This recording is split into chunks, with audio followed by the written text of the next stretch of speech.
En vérité, le thème, évidemment, il est basé sur ce passouk très très connu. Hachem, il a dit, Natati lefanecha et tachaim vetamavet. J'ai mis devant toi la vie et la mort, ou bacharta bachaim, et tu choisiras la vie.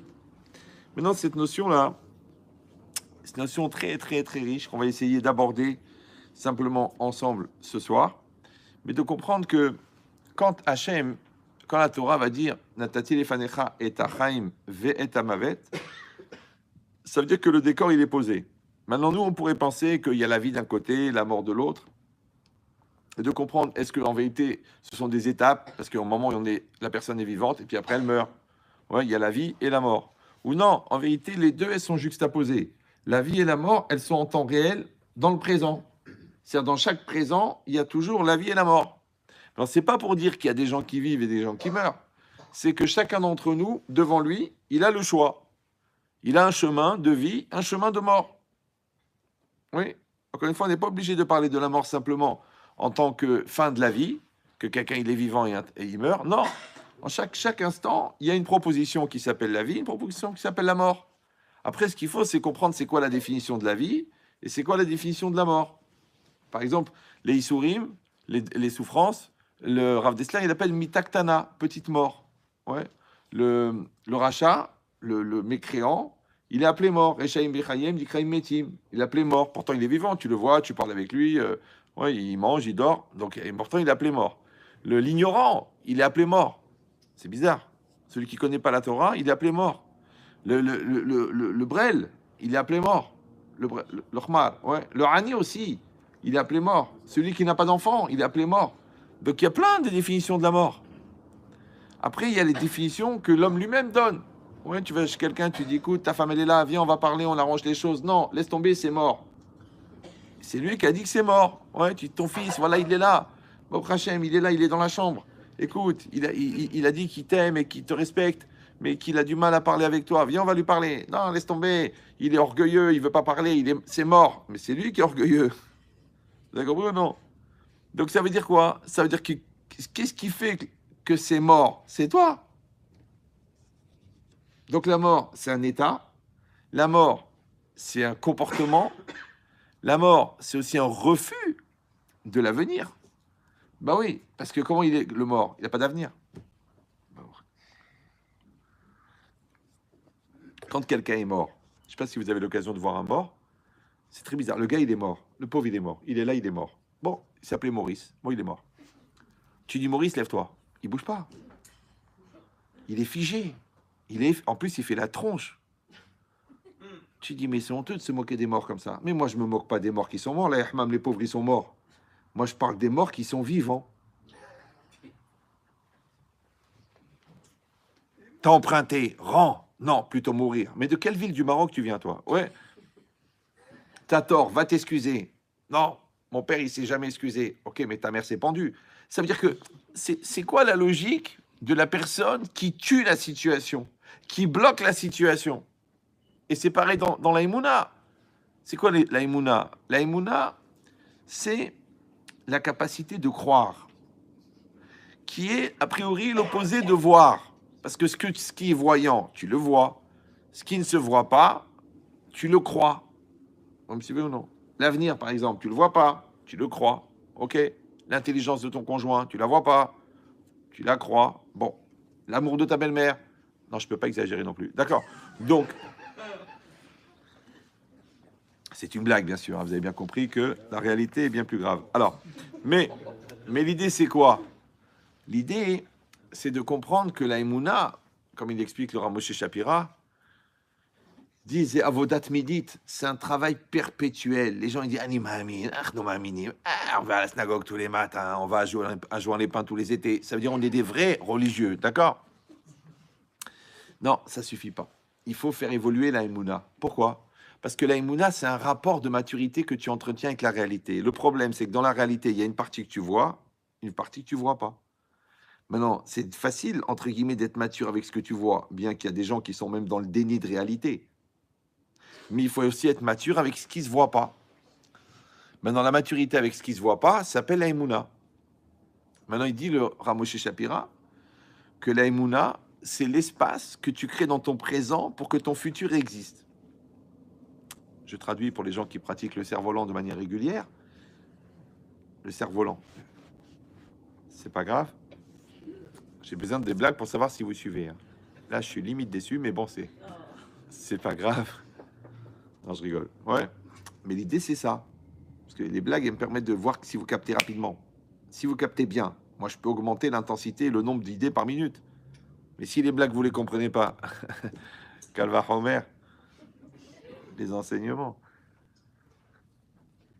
Mais c'est pas grave. Ouais. Encore une fois, je répète. La Emouna, c'est la place que tu crées dans ton présent pour que ton futur existe. Je traduis. Si aujourd'hui, je ne crois pas à demain, il n'y a pas de demain. Vous me suivez ou non? Tu me dis, oui, le magasin, il est mal placé, c'est difficile, la conjoncture est mauvaise. Je dis, écoute, arrête de perdre le temps. Là, tu te plains, tu pleures, tu râles, tu deviens Wad Lokotel, le mur des lamentations. Je dis, toi, là, aujourd'hui, tu y crois à ce magasin? Aujourd'hui, tu y crois à ce produit? Aujourd'hui, tu y crois à ce chidour? Aujourd'hui, tu y crois à ton couple? Aujourd'hui. Ah, mais c'est pas évident, là, je suis très déçu, ça, on a beaucoup souffert. Aodon Kolo, cousin de Marco Polo. Aujourd'hui, tu y crois?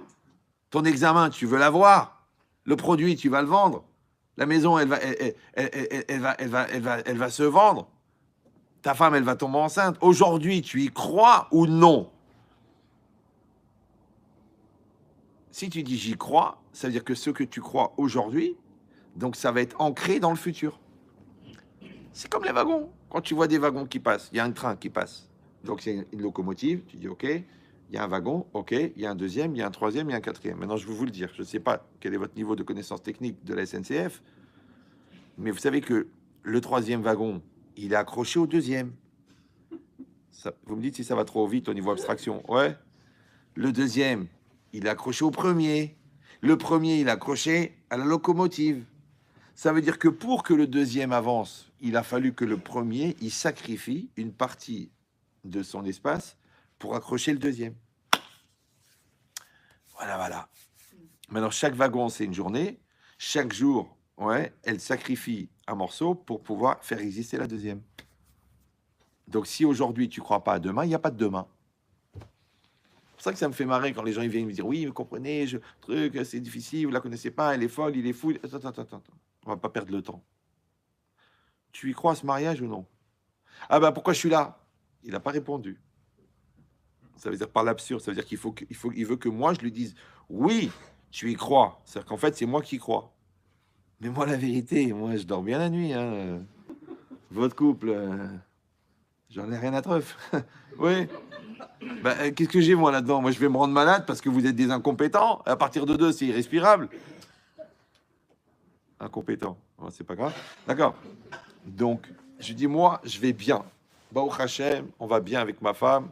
Elle est extraordinaire, qu'Hachem la garde en bonne santé et qu'elle ne soit jamais veuve. C'est une bracha rétroactive. Maintenant, toi, tu viens avec ton couple. Tu viens avec tes problèmes, tu viens avec tes soucis. Tu veux que je t'aide. Mais moi, je veux bien t'aider, moi. Si je peux le faire. Si j'ai la disponibilité mentale de continuer à écouter tes lourdeurs pendant plus d'une heure, ouais, je vais t'aider. Mais toi, tu veux t'en sortir, toi? Parce que toute la journée, ouais, ça marchera jamais, vous la connaissez pas, de toute façon, j'ai trop souffert. Encore il n'y a pas très longtemps. Un couple, j'ai passé 2 heures avec eux. Pour moi, 2 heures, c'est comme 2 ans pour vous. Ouais. J'ai passé 2 heures. Au bout de... Qu'est-ce qu'elle me fait? Elle me rappelle le lendemain. Oui, mais vous comprenez, je sais pas. De toute façon, ça fait des années, on a été voir plusieurs personnes. Attendez, madame. Hier, on s'est parlé de 2 heures. Vous êtes engagés les deux à faire un programme. Vous avez accepté de donner un espoir. Vous avez aussi 6 enfants, donc vous avez 8 raisons de vous en sortir. Plus votre couple, ça fait 9. Ouais. Et maintenant, vous êtes en train de me dire, rétro-pédalage, jusqu'à maintenant, ça n'a pas marché. Non, maintenant, votre appel de maintenant, là, il sert à quoi? Elle me dit, bah, c'est pour vous. Ah, genre, je suis Brel, tu m'expliques. Mais tu m'expliques pas que ton mari est Brel. Tu m'expliques que moi, j'ai perdu mon temps 2 ans avec une folle qui vient pour accuser son mari. Là, le syndrome du poisson rouge. J'y réfléchissez, madame. Réfléchissez. Hier, vous étiez dans des dispositions positives d'évolution. Vous avez pris le temps de réfléchir. Vous avez cherché les mots. Vous avez fait l'appel. vous m'avez appelé et vous avez parlé. Et toute cette chara, c'était pour quoi faire? Ça a fait avancer les choses, non? Donc c'est quoi ça? Vous savez comment ça s'appelle ça? Ça s'appelle la mort. C'est ça la mort. Pourquoi tu m'appelles? Moi, je suis parti pour la vie. Toi, tu veux revenir en arrière. Oui, mais si ça marche pas. Oui, mais vous savez, on a essayé plusieurs fois. Mais quoi, tu me parles du passé? Moi, je te parle du futur. Moi, je te parle de l'espoir, toi, tu me parles du désespoir. Moi, je te parle de t'investir et toi, tu m'expliques pourquoi c'est pas évident. Pourquoi t'as pas confiance? Mais je sais que t'as pas confiance, sinon, on serait pas en train de parler, là. Vous avez compris ce que je veux dire ou non? Ça veut dire que la vie, c'est une posture. C'est une maturité. C'est une recherche de solution. C'est un esprit de construction. C'est ça la vie. La preuve, regarde la mort. Je te dis, le mec, il est mort. Tu dis, allez, Maurice, lève-toi. Arrête de faire le figé. Il bouge pas. Il bouge pas. À chaque fois que tu l'interroges, laisse tomber, c'est mort. Laisse tomber, c'est mort. C'est que les gens, en fin de compte, ils sont morts. C'est ça. Quand il y a la Gemara, elle dit, Améharetsi menam haïm. Les ignorants ne sont pas vivants. Tu dis, mais c'est grave. C'est ce qu'elle dit la Gemara dans le Psachim. Si Kippour, il tombe un Shabbat, tu peux tuer un ignorant, parce que c'est sûr qu'il va être Hayav Mita, puisqu'il a transgressé Kippour. Si vous comprenez qu'il ne va pas rester grand monde. Parce que les érudits, tu les comptes sur les doigts de la main d'un manchot. Alors, je ne vous ai pas dit une halakha maintenant. N'achetez pas un fusil. Ouais. Commencez pas à rechercher tous les cousins. Ouais. Non. Mais ça veut dire quoi? Ça veut dire quoi? Quelqu'un qui est ignorant dans la Torah, il s'appelle un mort. Ben, c'est très simple. Parce que la vie et la mort, oui, la vie qu'il aurait vécue grâce à la Torah, cette vie-là, elle est morte. Prenez un exemple dans le profane. Tu en as un, il est intelligent, il a un QI de 164, mais il est d'une lourdeur et d'une flemme incroyable. Imagine celui-là. Donc, il n'a rien fait de sa vie. Il a été échec scolaire, il a fait le clown, il s'est fait jeter, il a voulu faire un peu l'humoriste, manque de peau. Au bout d'un moment, il a fait une croix sur sa croyance. Bon, vous comprenez de... Ouais. Qu'est-ce qui s'est passé en vérité? Tu crois que quoi? Qu'il est bête? Non, il n'est pas bête. Tu crois que quoi? Il est paresseux. Moi, je connais des gens qui ont divorcé par paresse. Celui-là, il a raté sa vie par paresse. Celui-là, a raté ses examens par paresse. Celui-là, il a raté sa teshuva par paresse. Son cousin, il lui a dit, viens, on va au cours. Il a dit, ah non, laisse tomber. Ben, il a épousé Christine. Toi, tu crois qu'il a épousé Christine parce qu'il n'était pas religieux? Non, il a épousé Christine parce qu'il était ignorant. Et pourquoi il était ignorant? Parce qu'il était paresseux. Donc sa vie, elle a été dictée par la paresse. Maintenant, ce gars-là, imagine, tu le vois, il est intelligent, tu l'attrapes, tu dis, viens ici, viens. Allez, tu sais quoi, je te donne 1000 euros par mois. Tu vas tous les matins en cours. L'après-midi, je te fais maths, physique, philo. Et le matin, Torah, Gemara. Après, je te mets un gars, un coach qui te donne la confiance en toi, il te fait accélérer les trucs. Allez, il passe le bac en 6 mois. Après, il fait maths sup, maths spé en 2 ans. Il devient une tête de malade. Et maintenant, il est ingénieur en finance à Wall Street. Et il prend 30 000 euros par jour. Tu dis, mais ce gars-là, en fait, il aurait fait la plonge chez McDo. Ce qui est extrêmement grave, puisque chez McDo, il n'y a pas de vaisselle. Ben, c'est tout du jetable. Ouais. Quand toi, tu lui as donné ce programme, tu lui as donné la vie. Donc cette vie-là, elle était morte, elle est devenue vivante parce que tu lui as donné les moyens. Encore hier soir, je me suis réveillé à 3h du match, je viens d'acheter un sefer de Rav Avigdor Miller, Zichron Libracha. Il raconte un truc incroyable. Quand il était Bachour Yeshiva, maintenant c'est un très grand Rav, un grand Mashgiach, un Rosh Yeshiva, une tête de malade, il a fait des milliers d'élèves. Quand il était Bachour, il était jeune, il est né à Baltimore, mais il était Bachour à New York. Ok, à la Yeshiva à New York. Et puis un jour, il a entendu qu'il y avait un poste de professeur de Tanakh. D'accord. De Torah, Nevim, Ketuvim. D'accord. Dans une école dont il connaissait le directeur. Et qu'est-ce qu'il a fait? Il a postulé pour le poste. Le directeur, il a dit, il faut que tu viennes me voir. Maintenant, lui, qu'est-ce qu'il a fait? Il a pris le train pour aller de New York à Baltimore. Ouais. Manque de peau. Et en plus, il était hyper fort dans le talar. Ça veut dire qu'il était sûr d'obtenir le truc et il aurait été un super professeur. C'est extraordinaire. Il va dans le train, manque de peau. Le train, il tombe en panne. Des heures et des heures de retard, des heures. Il rate le rendez-vous. Le directeur, Ben, il prend quelqu'un d'autre, il reçoit quelqu'un d'autre, il le reprend. Il prend quelqu'un d'autre qui était beaucoup moins compétent que lui. Et lui, on lui dit, tu sais, laisse tomber, c'est pas la peine de venir. Ça y est, le directeur, il a pris quelqu'un, il retourne à New York. Et à ce moment-là, quelqu'un lui a proposé de partir à la yeshiva de Slovodka, une très très grande yeshiva de Bnei Brak. Et il a étudié là-bas pendant des années et il est devenu le Rav Avigdor Miller. Il a dit, toute ma vie, j'ai remercié Hachem qu'il a fait, il a fait que ce train, il est tombé en panne. Parce qu'il aurait été, entre guillemets, un petit professeur de CM2 qui fait le... Alors que là, il est devenu Rav Avigdor Miller. Je ne sais pas si vous comprenez. Avec des centaines et des milliers d'élèves qui sont eux-mêmes des Rosh Yeshiva. Tout ça grâce à la panne du train. C'est peut-être ça le principe. Avec la SNCF, c'est possible. Un Rav peut en cacher un autre. Vous comprenez ou non? Ça veut dire quoi? Ça veut dire que toi, tu dis, oh, j'ai raté le train, j'ai raté le rendez-vous, c'est la mort. Mais en vérité, c'est la vie. Oui. L'autre contraire, il faut rien à l'école. Il m'a dit, moi, mais qu'est-ce que tu fais? Il dit, moi, je kiffe ma vie. Mais en vérité, c'est la mort. Comprenez ou non? Quelqu'un, il assume, il se bat, il développe la combativité, la maturité, il devient fort. Ouais. Après, il rentre dans la réalité, il assume, il se marie, il grandit, il crée son entreprise, il crée sa yeshiva, il fait n'importe quoi. Mais il est vivant. Et l'autre, ah, c'est difficile, j'ai la flemme, et puis je suis angoissé, et puis je suis complexé, et je suis grosse, et je suis bête, et je suis débile, et mon père, il m'a pas truqué, et ma mère m'a pas truqué. Et lui, il s'enferme. Ouais. Et des fois, des gens comme ça, ils viennent me voir. Moi, je leur dis, mais quel âge vous avez? Il me dit, ben, j'ai 21 ans. Et vous parlez comme ça? Je dis, oui. Je dis, quand même, il faut vous préparer à 40 ans à une très, très belle dépression. Avec tentative de suicide. Je dis, quoi? Mais Rav, c'est quoi ce... Vous me faites une malédiction? Je fais, non, grâce à Dieu, tu n'as pas besoin de moi pour ça. Ouais. C'est que si tu n'es pas construit, si tu n'es pas mature, si tu n'as pas l'initiative, si tu es mal dans ta peau, mais c'est sûr que tu vas pas te réaliser. Et comme la joie, c'est la satisfaction d'être, donc c'est sûr que quand tu vas arriver à 40, l'heure des bilans, tu vas nous faire le burn-out de haut vol. C'est logique. Quand je te dis entretiens la maison, entretiens la maison, entretiens la maison, tu m'appelles, oui, elle tombe en ruine, elle tombe en... Mais je te dis entretiens la maison.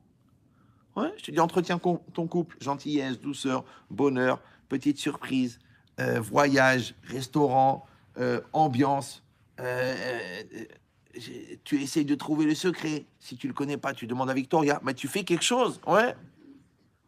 Toi, tu fais rien. On n'a pas le temps, la routine, le truc là, c'est difficile. On n'a pas les enfants, les trucs, et les couches, et je suis débordé, je suis fatigué, et mon corps il est déformé, et mon mari il est bête, et ma femme les trucs. Tu veux que je calcule la date du divorce?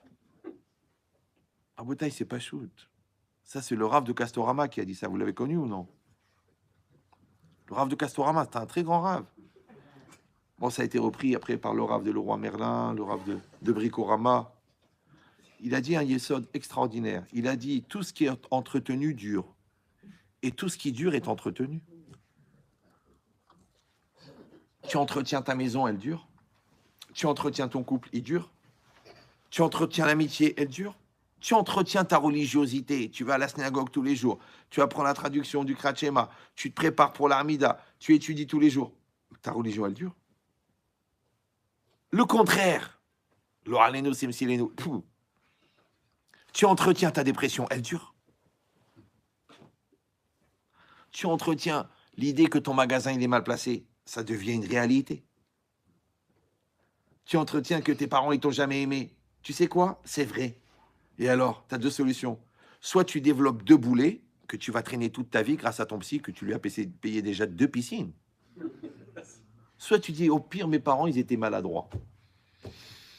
T'as compris ou non? Au lieu de dire mon père il m'a jamais dit je t'aime. Mais Yahmal, c'était une génération. Tu crois qu'en Tunisie ou au Maroc, ouais, en 1960, on disait je t'aime à ses enfants. Ils ne savaient même pas ce que ça voulait dire. Même quand ils écrivaient, ils écrivaient J-E-U-X-T-H-E-M-E-S. C'était des jeux qui étaient triés par thème. Ils ne savaient pas. Comprenez ou non? Donc qu'est-ce que tu as fait, toi?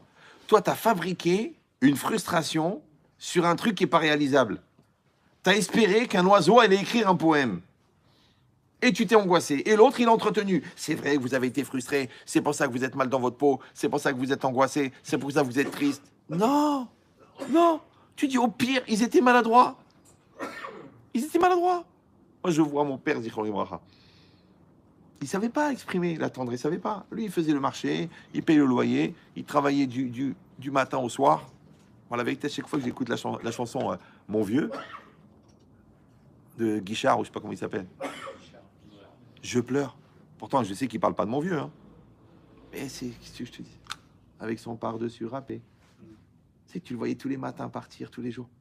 Pour pas être Mechalel Shabbat, travailler comme manutentionnaire. Alors que tous les autres, ils avaient ouvert des magasins qui étaient ouverts Shabbat. Ouais. Des gens qui se sont sacrifiés pour nous. Ouf, vous me mettez la rame ce soir. Qu'est-ce qui vous arrive? Ouais. Mais ça veut dire quoi? Ça veut dire que tu dis oui, ok, ben ils ne savaient pas prendre dans les bras, ils ne savaient pas dire je t'aime. Mais c'était une autre façon d'aimer. D'accord? Bon, ils avaient perdu leur père très jeune. C'est une autre façon. Maintenant, quand tu fais ça en vérité, qu'est-ce que tu fais? C'est mieux. Baruch Habba Bekoum. Ouais, on a gardé des places pour les malentendants en premier. D'accord? Non, je rigole. Je rigole. T'as bien fait. Est-ce que vous entendez bien là-bas? Oui, non? Sinon, approchez-vous. Tu peux t'approcher. Il y a de la place là. Là aussi. Si vous entendez pas bien, approchez-vous. Parce que moi, je ne vais pas parler plus fort. Pas attraper la maladie de Patrick. Casser la voix. Voilà. Bon, alors. Donc, l'idée, c'est quoi? C'est que tu vois cette vie-là, qu'il aurait vécue avec la Torah, elle n'a jamais existé. D'accord? C'est ça qu'on dit les ignorants ne sont pas vivants. Parce que cette vie-là, qu'il aurait vécue avec la Torah, il n'a pas vécu. Celui-là, s'il avait fait les études, il aurait une autre vie. Ce couple, s'il avait été construit, il serait passé une autre chose. Ses enfants, s'ils avaient été éduqués, il ne serait pas passé la même chose. Donc tu vois bien que c'est l'investissement que je mets dans mon présent qui génère l'avenir. C'est une loi physique. Rien ne se crée, rien ne se perd, tout se transforme. Tu plantes des roses, il pousse des roses. Tu plantes des orties, il pousse des orties. Mais les gens, comme ils ne regardent pas ce qu'ils plantent, ils ne comprennent pas pourquoi ils se sont plantés. Et ils s'énervent. Mais vous trouvez ça normal? Il n'y a aucune communication entre moi et ma femme. Je dis oui, ok, mais vous avez mis en place la communication. Ah non, moi j'ai pas le bagou, j'arrive pas à parler. On est comme ça dans la famille, le monde du silence. Je dis bah alors c'est normal qu'il n'y a pas de communication. Oui, mais quand même, elle aurait pu faire l'effort. Mais comment elle va faire? C'est l'effet miroir. Tu mets un gâteau en face d'un miroir, qu'est-ce qu'il y a en face? Ben non, un mec qui fait la gueule, ça s'appelle tranche de cake. D'accord. C'est logique. Une fois, il y en a, il m'a dit Rabbi Chetri, je vais divorcer. Parce que moi, je rentre à la maison, ma femme, elle pleure. Ma fille, elle est en train de s'exciter toute seule sur son téléphone. Et mon fils, il est en train de devenir épileptique sur son jeu vidéo. J'en peux plus de cette famille. J'en peux plus. Je dis, écoute-moi bien, j'ai un problème. Je la connais, ta famille. Ah bon? Il dit, oui, je la connais. Ta femme, elle est très équilibrée, elle est très bien. Mais c'est vrai que quand tu rentres, la terreur est arrivée. Et tout le monde sait que la terreur est humaine. Ouais. Comme on dit, Hamas al-Azman. D'accord? Donc, tu viens comme ça. Donc, elle sait que tu vas rentrer. Elle se met à pleurer. Ta fille, elle s'enfuit dans son jeu vidéo parce qu'elle a peur. Et ton fils, il espère devenir épileptique comme ça, avec la carte d'invalidité, il sera pas obligé de passer son bac. Ouais. Mais c'est quoi cette famille pourrie? Je dis, mais c'est très simple. Regarde la gueule que tu as quand tu rentres à la maison. Ave mekabel et kol adam besever panim yafot. Soit reçoit toute personne, sévère panim. C'est pas marqué panim, sévère. Sévère panim. Un visage souriant, un visage positif.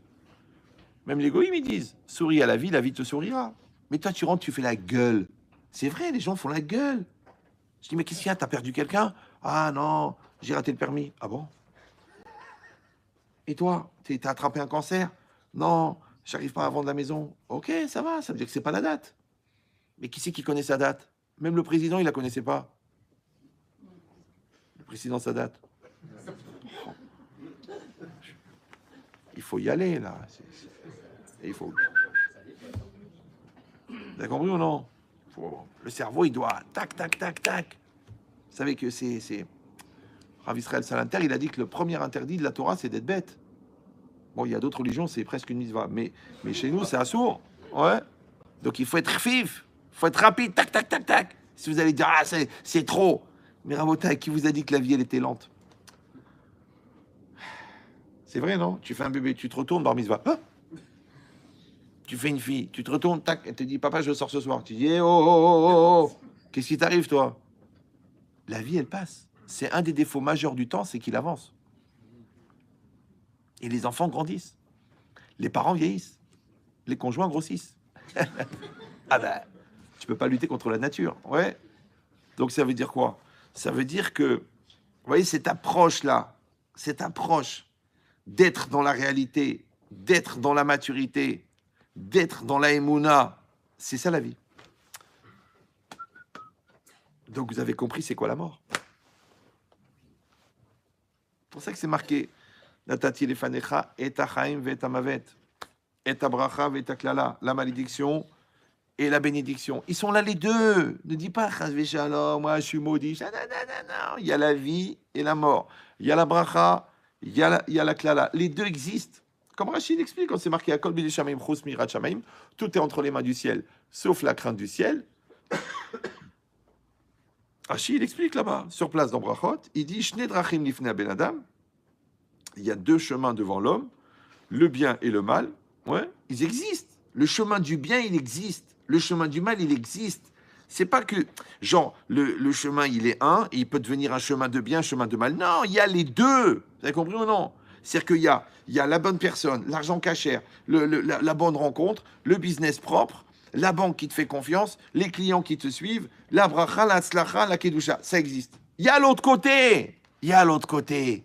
Il y a les problèmes dans le couple, il y a les dérèglements bizarres, il y a les vidéos qui sont ni pour nous ni pour vous, il y a la collègue de travail qui écoute France Info tous les jours, les propositions bizarres, ta femme qui est nida pendant 4 mois, l'autre qui fait journée porte ouverte, et toi tu craques.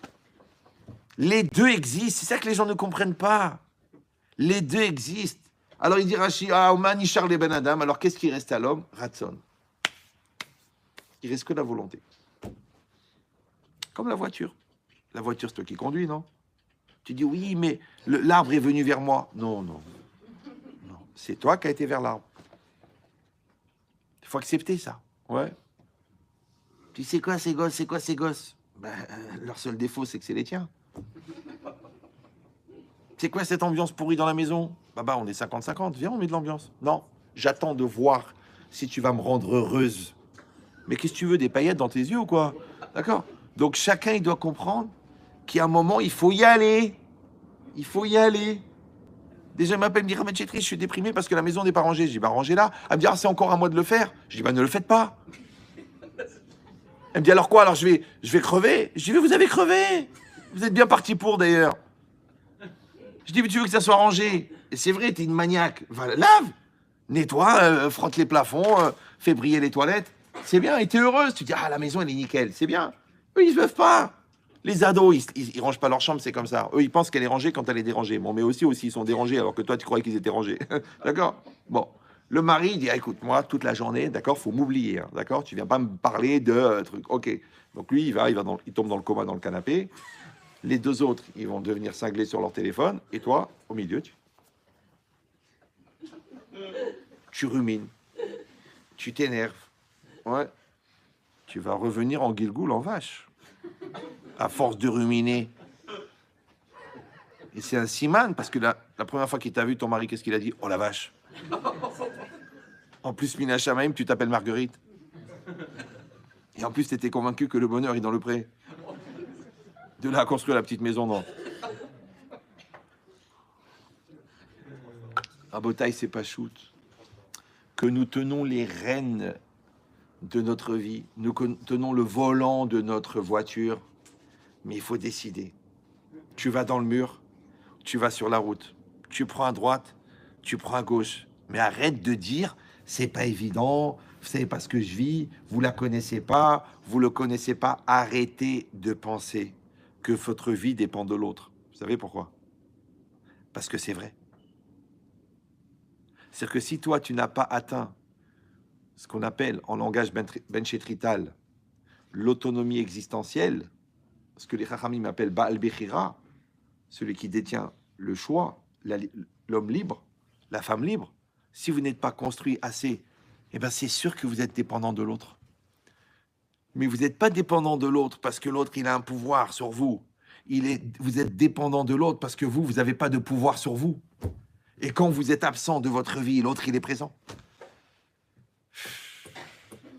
Je sais ce que vous allez me dire. Oui, mais vous ne le connaissez pas. D'accord? C'est un monstre, un pervers narcissique. C'est une manipulatrice. Elle me détruit moralement tous les jours. Moi, j'ai toujours la même réponse. Je m'excuse, hein, ne prenez pas mal. Je ne suis pas psychiatre, je ne diagnostique pas. Une chose qui arrive une fois, c'est un accident.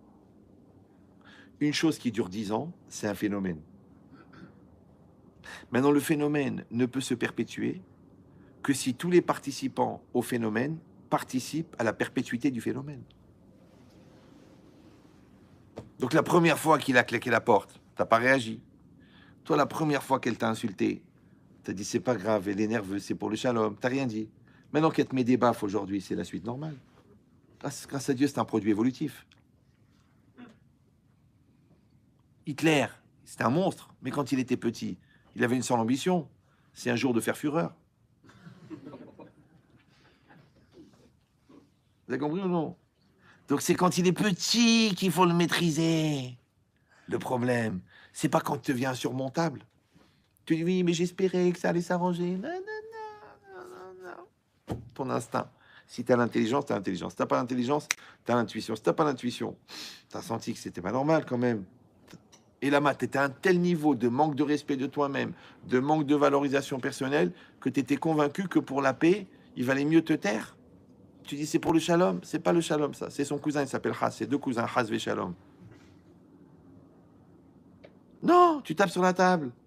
Non, tu prêtes pas. Tu sais que le mec, il rembourse pas. Tu prêtes pas. Ah, mais le recette, non, il n'y a pas. Pourquoi je vais me mettre en sakana parce que toi, tu es un gars pas normal? D'accord ou non? Faut trancher. Mais c'est dur de trancher. Pourquoi?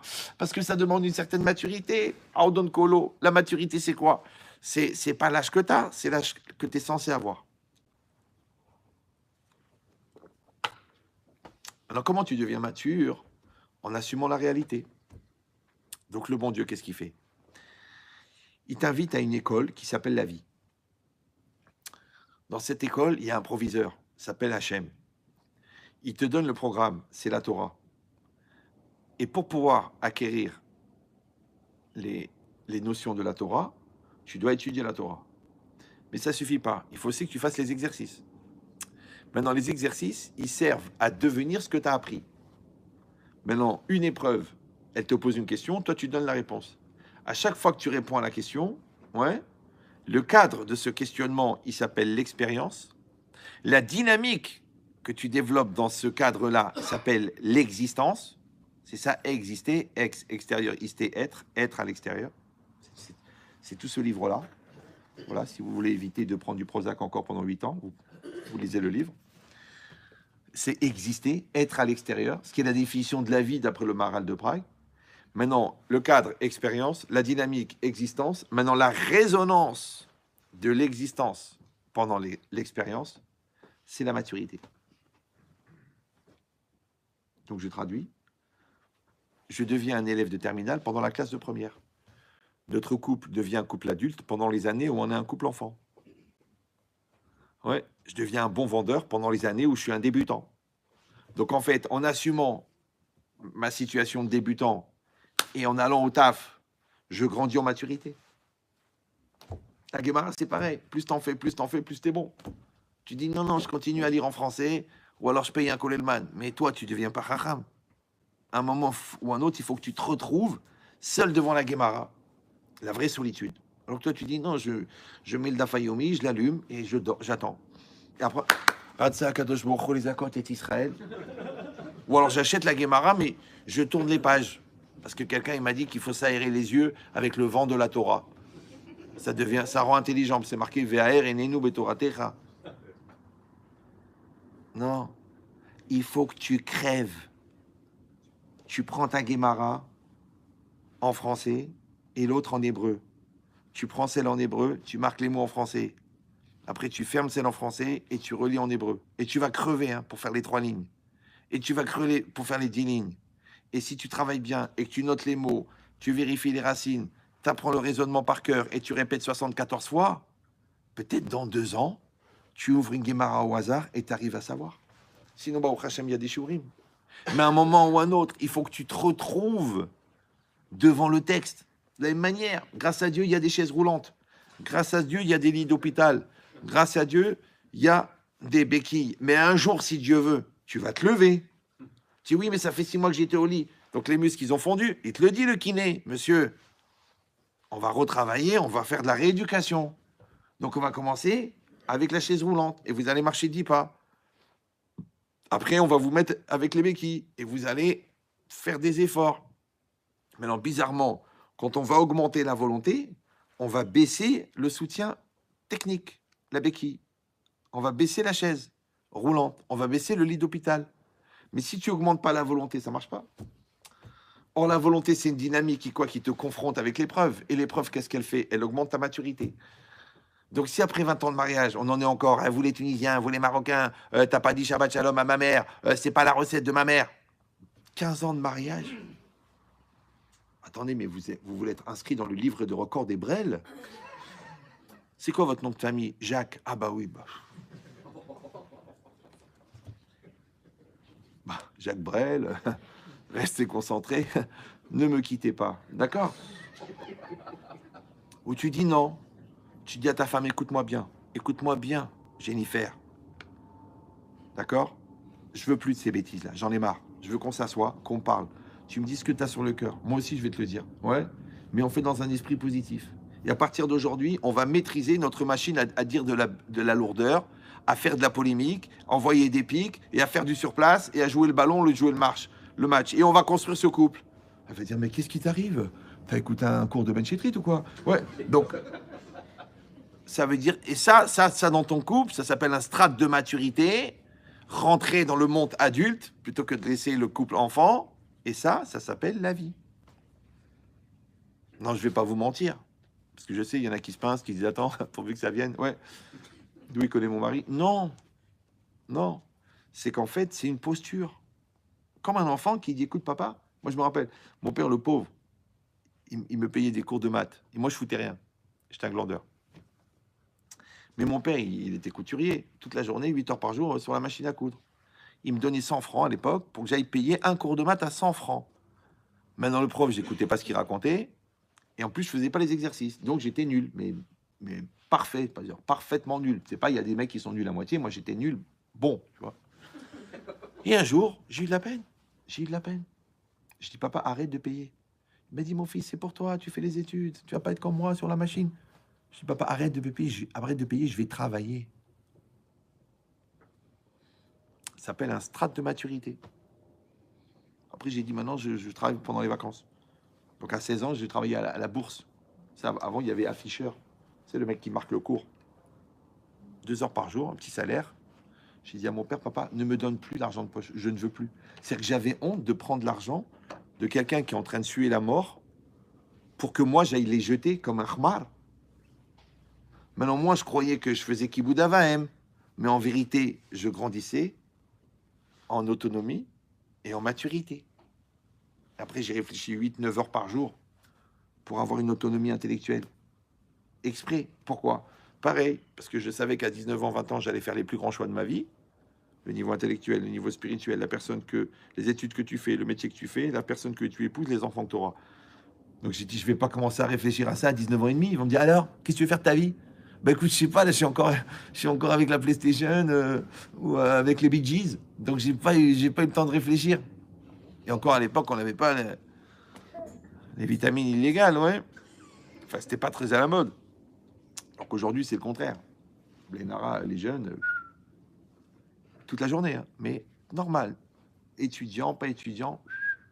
C'est qu'aujourd'hui, tu veux savoir si un enfant il fume du shit, tu lui poses la question. Est-ce que tu fumes du shit? Oui ou non? Il se m'a bégayé. Beu. Il n'y a pas une réponse claire. Ouais. C'est très grave. Hein. Et si vous allez dire, bon, ça va, c'est que de l'herbe. Ils ont quand même dit, hein, les gens sérieux, hein, les sérieux, les médecins sérieux, ils ont dit que le shit, avant, il était toxique à 5%. Maintenant, ils ont fait du shit OGM, qui est toxique à 25%, et que 84% des gens qui en prennent régulièrement finissent schizophrènes. Après, tu dis, ouais, au niveau Shalom Bayit, c'est compliqué, il fume des joints, il gueule, il se fait des trucs, il est parano, il est sûr que je le trompe, il n'arrive pas à aller au travail, un truc, il ment toute la journée. C'est un fléau, hein. D'accord? Mais la question, c'est pas drogué ou pas drogué. La question, c'est quel terrain de fragilité il avait en amont pour penser que ça pouvait être la solution. Donc il était déjà faible avant. Vous me suivez ou non? Il était faible avant. C'est pour ça que nous, en tant que parents, nous avons une obligation de donner à nos enfants la force, l'amour, l'intelligence, la combativité, le respect, la valorisation, la connaissance de soi. On est obligé. Mais on est occupé, on n'a pas le temps. Déjà, il y a un gros match ce soir. Puis le travail, la vérité, quand j'ai fait le papa toute la journée avec des employés débiles, j'ai pas envie de faire le papa avec des enfants débiles, donc je vais faire l'enfant.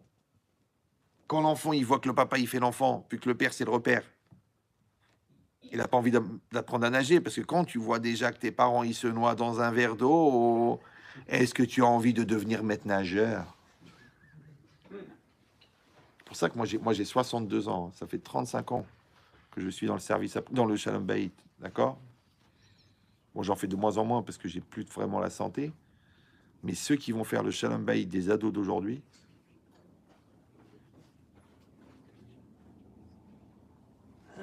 c'est un grand auteur, il s'appelait Khlet Aldenia. Je ne sais pas si vous l'avez compris. Il a été aussi confirmé par un autre auteur qui s'appelait Boal Sara. Parce que c'est des savonnettes. Ils glissent. Pas de maturité, pas de responsabilité, pas d'investissement. Le délire, la rigolade, l'amusement, l'ouverture d'esprit, l'ouverture du corps. Et après, tu dis, on va faire quoi avec ces gens-là? C'est très, très compliqué. Hein. Moi c'est pas les avérotes qui me font peur, c'est le niveau d'immaturité. Parce que les avérotes, tu peux faire tes chouvas. Mais l'immaturité, c'est très long. C'est très dur. C'est pour ça qu'il faut investir. C'est pour ça qu'on donne des cours et qu'on met sur Instagram et sur TikTok et sur Facebook et sur Spotify. C'est à quoi ça sert, vous croyez, pour devenir une star? Ouais, une star. Ouais. C'est pour que les gens ils viennent. Ah, mais je voulais vous dire, à l'aéroport, je voulais vous dire, j'ai sauvé mon couple avec les cours. Ah, je voulais vous dire, j'ai arrêté le shit. Je voulais vous dire, j'ai retrouvé la confiance en moi. Je voulais vous dire, après 10 ans de thérapie, ouais, j'ai retrouvé l'équilibre. C'est ça qui m'intéresse à moi. Ouais. C'est pas de me dire, il y a 11 000, 20 000, 30 000. Qu'est-ce que je m'en fiche? De toute façon, on va tous mourir. D'accord? Et combien ils vont visiter ma tombe? Si ça vous sait, ouais. Ce qui compte, c'est qu'est-ce que tu as fait de ton vivant. Donc, est-ce que tu étais vivant ou est-ce que tu étais mort? Maintenant, si toi, tu es dans le passé, c'est une maladie qui s'appelle Yahasra, ou la nostalgie. Ouais. Donc, si ta tête, elle est dans le passé, tu es mort dans le présent. Si ta tête, elle est dans le futur, ouais, moi, quand je serai grand, je ferai ça, je vais racheter Ronde Poulain, je prendrai des gros chiffres et trucs. Attends, essaie de travailler un peu à l'école. Non, ça sert à rien, c'est pour les faillots. Moi, je vais déchirer, moi, je vais racheter, moi, je vais... En fait, les seules études qu'il fait, il étudie la mythologie. C'est l'étude de la mytho. Il a pratiquement un master en mytho, très très fort. Ouais. Il va devenir mythologue, si Dieu veut. D'accord? Tu dis, mais enfin,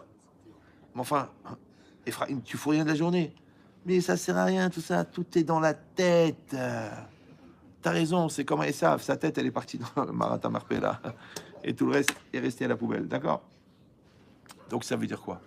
Vous avez compris qu'en vérité, la vie, c'est une dynamique.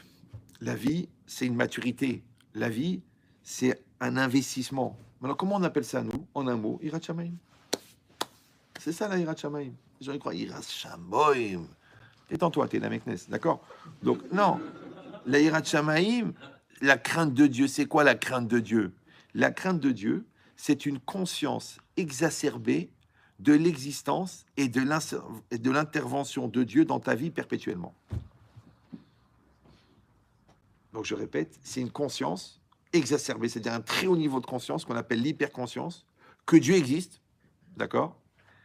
Et que Dieu intervient. Parce que tu peux dire Dieu existe, mais ça va, il a quitté le navire. Non, non, non, il existe et il intervient, d'accord? À chaque seconde, dans tout l'univers et dans toute ma vie. Maintenant, ça, c'est le plus haut niveau de maturité qui existe. Ben oui, parce que quand tu as conscience de Dieu, Dieu, il t'oblige à avoir conscience de toi. Après, tu es obligé d'avoir conscience de l'autre. Après, tu es conscient que tu es marié.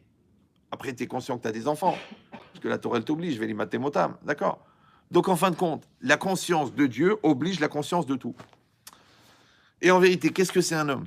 C'est quoi un homme? Tu crois quoi? Un corps, une ambiance, une maison, une Aston Martin? Un homme, c'est une conscience. C'est tout. Maintenant, cette conscience, elle a des facettes. Maintenant, la conscience, c'est l'arc électrique établi entre toi et la réalité. Tu es conscient. Ouais. En hébreu, ça s'appelle le da'at. Maintenant, qu'est-ce qu'elle dit, la Gemara? Mishen bo da'at. Assur li rachem alav. Celui qui n'a pas de da'at, c'est interdit d'avoir pitié de lui. Ouais. En aniout ka aniout da'at. Il n'y a pas une plus grande pauvreté que la pauvreté du da'at. C'est quelqu'un qui n'a pas la conscience, quelqu'un qui n'a pas la maturité, quelqu'un qui n'a pas la volonté, quelqu'un qui n'a pas l'investissement. Maintenant, quand toi, tu as des enfants, à quoi ça sert les enfants? Ça sert à rien en fait. Si, ça sert à développer la conscience parentale.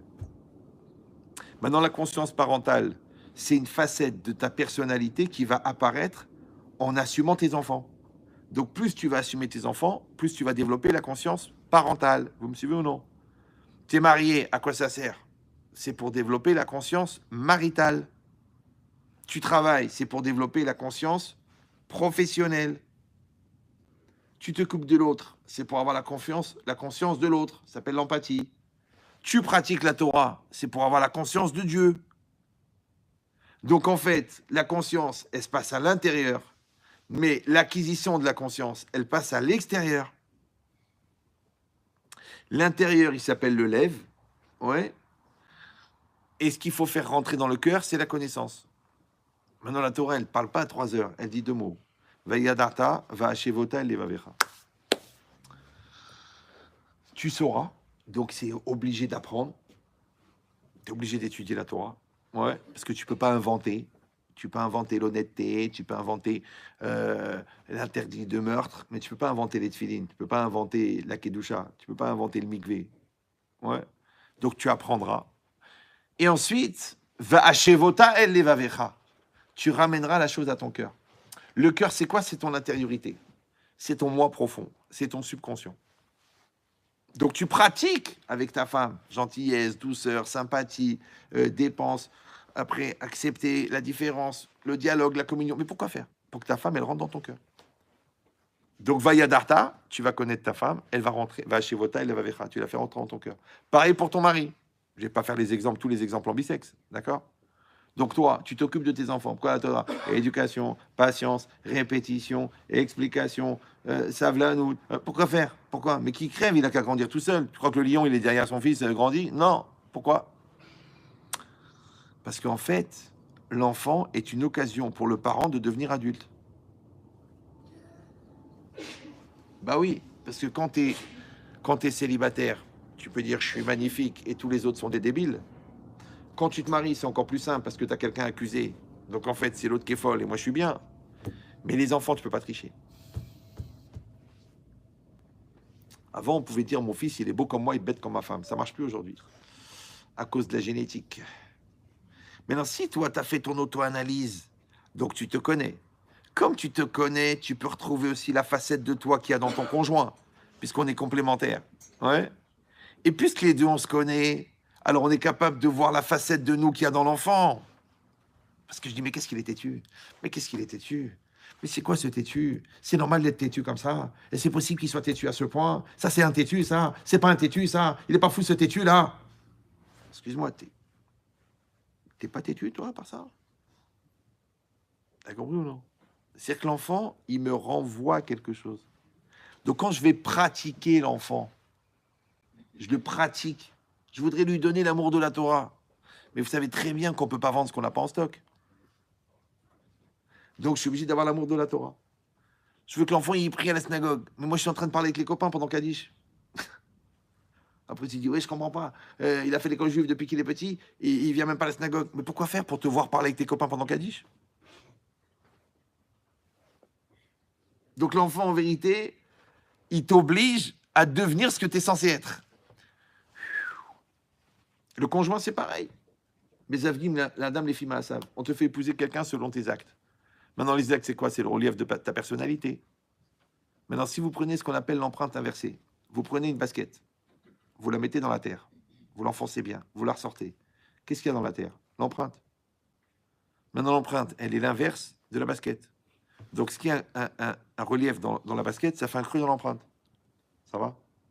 Ce qui est un creux dans la basket, ça fait un relief dans l'empreinte. Ce qui est un plus chez toi, c'est un moins chez ta femme.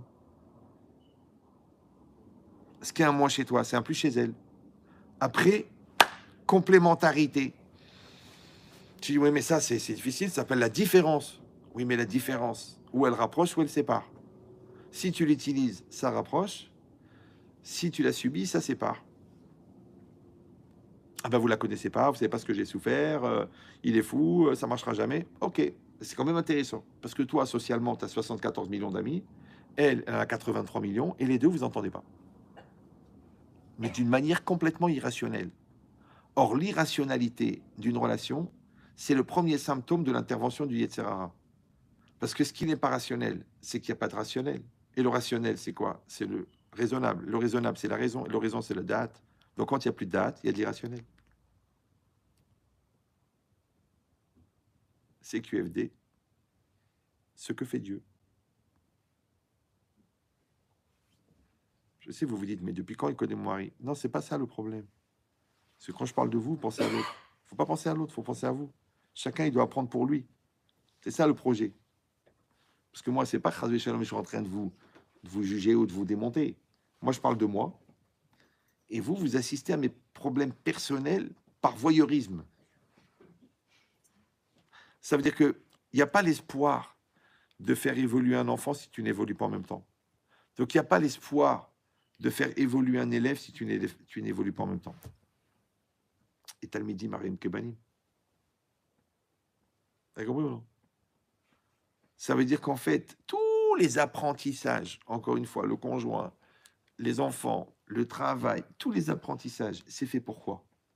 C'est fait pour construire notre conscience. Or, cette conscience, c'est le date. C'est comme, je donne toujours l'exemple, c'est facile, une pierre précieuse. Tu viens au monde avec une pierre précieuse. Bon, 164 carats, c'est beau. J'ai vu une fois une photo d'une pierre de 110 carats, c'est gros comme ça.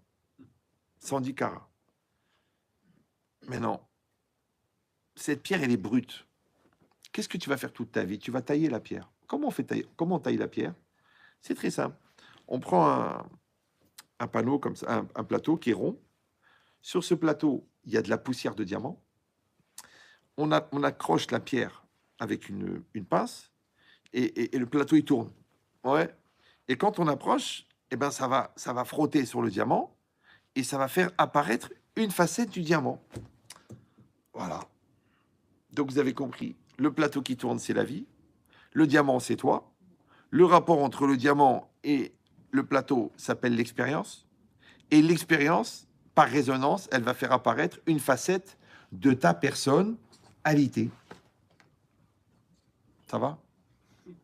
Donc, tu travailles ton couple, il y a une facette de diamant.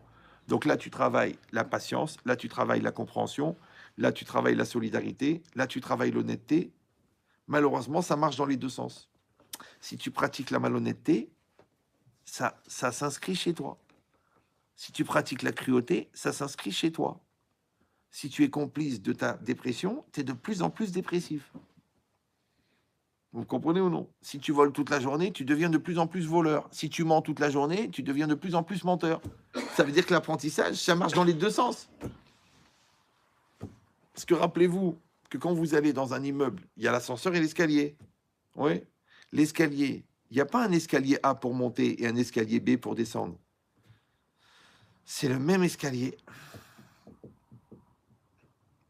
Vous avez compris ou non? C'est que le chemin pour monter et le chemin pour descendre, c'est le même.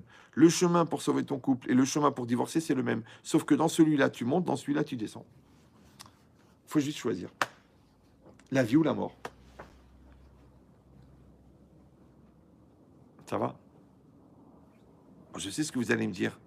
Oui, mais si on n'a pas le niveau, d'accord? Et puis si on n'a pas eu l'exemple de ses parents, et puis si on est encore jeune, à 64 ans, et si on a eu subi des choses quand on était petit, ouais, et si on est mal dans sa peau, et si on est nul, et si on ne comprend rien à la psychologie, et si on n'a pas étudié la Torah, en fait, si on est mort.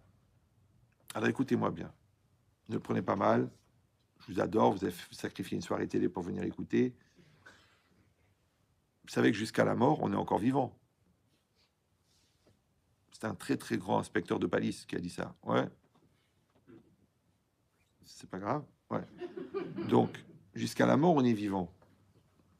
Maintenant, puisque on sera mort à notre mort et qu'avant notre mort, on est vivant, oui, alors faites-moi plaisir. Essayez de ne pas mourir de votre vivant. Les gens disent, je sais qu'on dirait des jeux de mots, on dirait des blagues. Je vous dire une chose personnelle, d'accord? Moi, j'ai arrêté de rigoler depuis l'âge de à peu près 10 ans. J'ai arrêté de parler au premier degré à 9 ans et demi. Vous croyez que je blague? Je vous dis, à 17 ans, je dictais des dissertes de philo au téléphone à des élèves d'Hippocane. Je crois que j'étais con. Maintenant, j'ai de l'humour. Mais c'est un lubrifiant. Parce que des fois, il faut que ça passe. Non, je parle dans le moteur. Il y a des... Oh, vous avez des images, vous deux? Ouais. Donc, c'est ça l'idée. Ouais. Donc, c'est pour ça que ça va très, très vite et tout ça. Parce que moi, j'ai un projet de vous faire gagner 10 ans de maturité en 1h30. Vous vous rendez compte? Ce que votre psy n'a même pas rêvé d'arriver à faire en 20 ans. Mais le problème, c'est qu'il faut que vous participiez. Donc, qu'est-ce qu'il faut faire? Il faut mettre la graine au bon endroit. J'envoie l'information et je vois dans vos yeux, vous faites. Et après, je l'arrose. Je l'arrose avec de l'amour, avec de l'intelligence, avec de la finesse, avec des blagues. Et ça pousse. Et l'idée rentre dans votre tête et vous dites, mais il a raison. Allez, on y va. Allez, au Bacharta Bachaim. Ouais, ou non. Non. Continuez à regarder les infos. 200 morts, 3000 morts, 4000 morts. Une infection en Chine. Le Covid revient. La conjoncture est foutue. L'inflation, la mort, bientôt plus d'eau, bientôt plus d'air. Ils entretiennent ton cadavre. C'est-à-dire que la télé, c'est un bassin de formol. Et ton corps, il flotte dedans. Sauf que t'es pas mort. Ouais. Le contraire, les autres, dans les halot, tout va bien, tout va bien, tout va bien, tout va... Non, tout va pas bien, il faut travailler quand même. Ça sert à rien. Bon. Après, les gens qui accusent les uns, qui accusent les autres, dans l'espoir de se faire élire. Et je lui dis, Jean-Luc, je lui dis, ne mélangeons pas tout. Il m'écoute pas. Ouais. Mais l'idée, c'est ça. C'est qu'en fin de compte, moi, je vais vous le dire dans le langage Chachamim, parce que sinon, vous allez croire que je vous fais une conférence. Raphaël Friedlander, il dit, Ikar, Avodat, Yetzara, les Balbel et Tadeot. Le principal objectif du Yetzara, c'est d'embrouiller l'esprit. Maintenant, puisque le Yetzara, son projet, c'est d'embrouiller. Donc, la mitzvah, c'est quoi? C'est la clarté. Ça s'appelle Brirut, Barour, Liot, Barour. Mais tu peux pas être clair si tu n'as pas des idées claires, si tu n'as pas une connaissance claire, si tu n'as pas un cerveau clair, et si tu n'as pas un mental clair et un moral clair. Il en faut de la clarté pour être clair. Maintenant, tout le jeu de la société, de la rue et du Satan, c'est d'embrouiller. Les gens, ils sont fous, ils savent plus qu'est-ce qui est important. La Alia, rester ici, faire de l'argent, truquer, la religion, Breslev, Baba, Lubavitch, ils sont perdus, les gens. Je les vois comme ça. Mais à l'intérieur. Je dis, commence par le début. T'es juif. Bon. Va à la prière. Tu fais le berkat. Fais ton berkat. Tu dis, mais je le fais. Non, tu ne fais pas. Tu dis par sa table. Azan, Otanou, Ve'et, Aolam, Kulo, Betuvo, Bechen, Bechesed. Enfin, t'es en train de dire aux enfants, vous ne pouvez pas aider votre mère. Mais non, tu fais le berkat. Tu fais la Hamida, tu fais la Hamida. Tu fais la Hamida. Tu regardes, qu'est-ce qui se passe? Ah, qui c'est qui rentre à la synagogue? Oh, purée, elle a maigri. Ouais. Mais fais ta Amida. Va à un cours de Torah, révise, apprends les mots, lis des livres, forme-toi. Si tu n'y arrives pas, tu sais ce que tu fais, tu vas au consistoire, tu lui dis bonjour, tu vas voir le rabbin, tu dis bonjour, je voudrais me convertir au judaïsme. Ah bon, Francis Zetoun, je pensais que... Ben oui, non. Qu'est-ce qu'on fait? Ben voilà une série de livres à lire, tu les lis. Et au moment, au bout de 2 ans, quand tu as bien fini le programme, que tu t'es fait interroger chaque semaine, et que tu as réussi l'examen des halachot, de la pensée juive, de la traduction, du chumash et de la prière, il vient te dire, bon maintenant, il va falloir couper court à la discussion. Tu dis, non, c'est bon, Rav, c'est déjà fait. On me l'a mis là, d'accord? Ok. Ah, mais ça peut être traumatisant. À 35 ans, la chaise, là. Oui, ouais, là, ouais. Mais l'idée, c'est quoi? C'est que je cherche la vie. Ouais. Je cherche à m'arranger avec ma femme. Je cherche. Ça s'appelle Mevakesh Hashem. Tu cherches. Tu cherches Dieu. Ici, vous allez dire, c'est pas évident. Alors dis-moi, chercher les problèmes, ça t'y arrive, ça? C'est quand quelqu'un il a des problèmes, qu'est-ce qu'on dit? Tu l'as bien cherché. On dit pas tu l'as bien trouvé. Et c'est pareil, les pics, faire la gueule, envoyer des remarques désobligeantes, saouler sur les faux problèmes, ne pas s'intéresser aux vrais problèmes. Ouais, tout ça, là. Cette dynamique-là, négative, destructrice, tu l'as fait. C'est que la preuve que le bien existe, c'est le mal. Donc les gens qui te disent, vous savez, Ram, je crois que j'y arriverai pas. Mais tu y es bien arrivé jusqu'à maintenant, à faire les erreurs. Comme il y a eu un coup pas très longtemps. Je dis, écoutez, vous êtes un phénomène parce que vous avez fait exactement ce qu'il fallait pas. Je dis, vous devriez écrire un livre, voilà ce qu'il ne faut pas faire, notre vie. C'est vrai. Parce que les gens, ils font ce qu'il faut pas. Après, il te dit, écoutez, Rav, on a fait tout ce qu'il fallait pas et ça n'a pas marché. Je dis, au contraire, ça a marché puisque vous avez divorcé. Ah, effectivement. Ouais. Donc la logique, c'est quoi? C'est que il faut faire tout ce qu'il faut pour que ça s'arrange. Non, c'est un air débile comme ça. Ouais. Mais moi, toujours, je dis aux gens, mettez une caméra au-dessus de votre tête.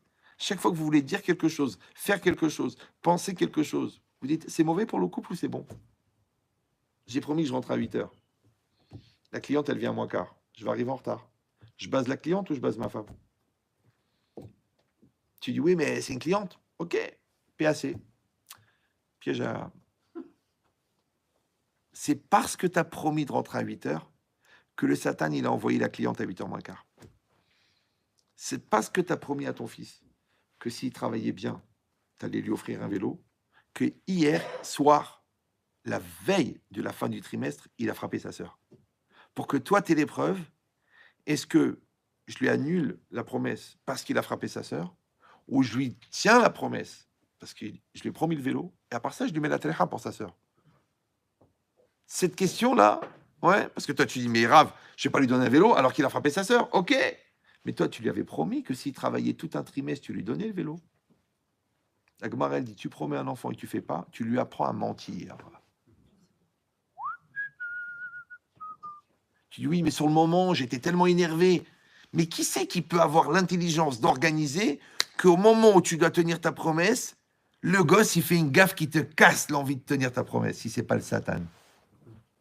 Maintenant, si toi, tu avais un scanner, Raudon Kolo, avant d'agir, avant de parler, avant de penser, tu cherchais c'est bon ou c'est mauvais pour le couple, quelle est la part du Yetzirara là-dedans, en quoi est-ce que je peux sanctifier le nom de Dieu? Si tu avais ce scanner, mais tu éviterais 1 million d'horreurs et 1 million d'erreurs. Comment il s'appelle, encore une fois, la constance de laisser allumer ce scanner, Raudon Kolo, Yirat Shamaim.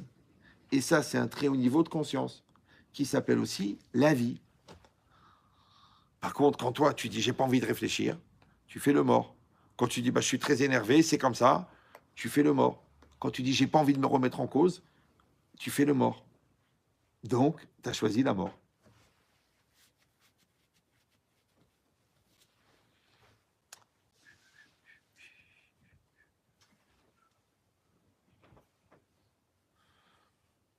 Bon, ça peut sembler un peu exagéré à certains.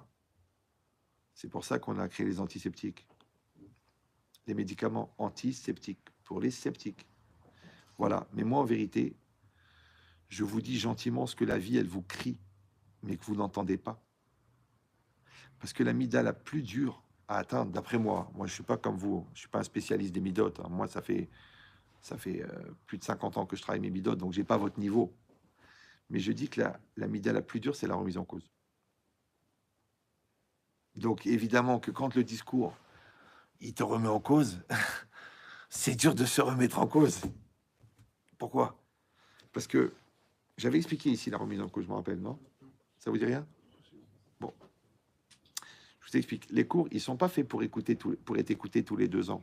Ils sont faits pour être pris, être mis entièrement par écrit. Il y a un non-juif là qui m'a téléphoné, qui est professeur de philosophie. Il m'a dit, vous êtes un malade parce que chaque phrase, c'est un cours. Je dis, mais moi, j'ai de l'ambition pour les gens. Ouais. Maintenant, moi, je compte pas que maintenant vous écoutez le cours et genre vous captez le cours et que vous compreniez le cours, et encore moins que vous deveniez le cours. Ouais. Parce que vous avez juste vu passer un train très rapide, ça s'appelle un TGV. Ouais, c'est Torah grande vitesse. Un framou, une fois, il m'a dit, Ria, t'es un fou. Il m'a dit, dans ton cours, ce cours-là, il y a 150 pages de Rav Dessler.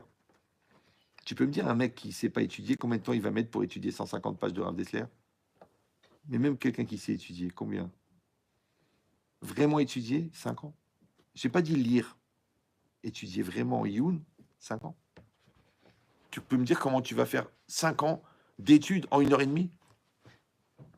Pourquoi? Je vous dis pourquoi. Parce que mon projet à moi, c'est pas que vous retenez tout. Halom tov, halom shalom. En moyenne, on retient 1,8%. Alors que vous comprenez tout, encore moins.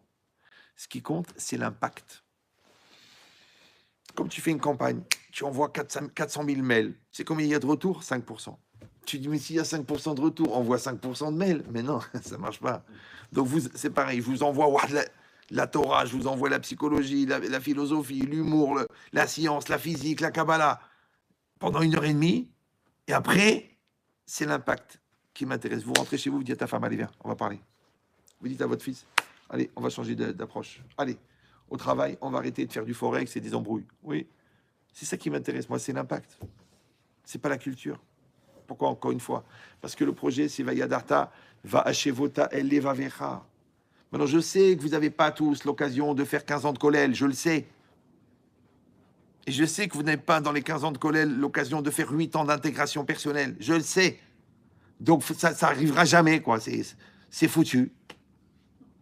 Non, parce qu'il y a un raccourci. C'est un raccourci Benchetrital. Ouais. C'est que tu prends l'information, tu t'investis dans le cours, tu sens qu'à l'intérieur ça bouge, ouais, et tu dis ok, je prends ça. Voilà, on a gagné. Ça s'appelle Yesh Kone Olamo Beshahat. Ça existe. En français, ça s'appelle pas la conscience, ça s'appelle la prise de conscience. Mais à partir de cette prise de conscience, tu peux remonter jusqu'à sortir de tes problèmes. Encore une fois, la preuve, c'est le contraire. Comme des gens ils viennent chez moi, ah, mais Chétri, écoutez, je suis pas bien, je pleure toute la journée, je vais mourir, je vais pas m'en sortir. Et qu'est-ce qui se passe? Oui, je vois des images négatives et ça me remonte dans la tête et ça me revient parce que j'ai souffert quand j'étais petite. Je dis, écoutez, madame, je vous raconte l'histoire. Aujourd'hui, vous avez des mauvaises pensées. Demain, vous me dites, c'est plus fort que vous, j'arrive pas à lutter contre les mauvaises pensées. L'étape d'après, ces pensées, elles deviennent obsessionnelles. L'étape d'après, elles deviennent phobiques. L'étape d'après, vous avez des tocs qui se développent d'un seul coup. 74 fois, vous allez vérifier que la porte, elle est fermée. L'étape d'après, c'est l'internement. Elle me dit, Rav, c'est grave. C'est pas grave, c'est logique. Parce que rien ne se crée, rien ne se perd, tout se transforme. Maintenant, si maintenant, là que je suis en train de te parler maintenant, au téléphone maintenant, tu ne décides pas de faire de l'étanchéité, que tu te protèges, que tu arrêtes de cumuler les mauvaises pensées, de les entretenir, de les nourrir avec des signes que tu vois et avec des souvenirs que tu as et avec des cahiers où tu marques ta douleur pour qu'elle se régénère.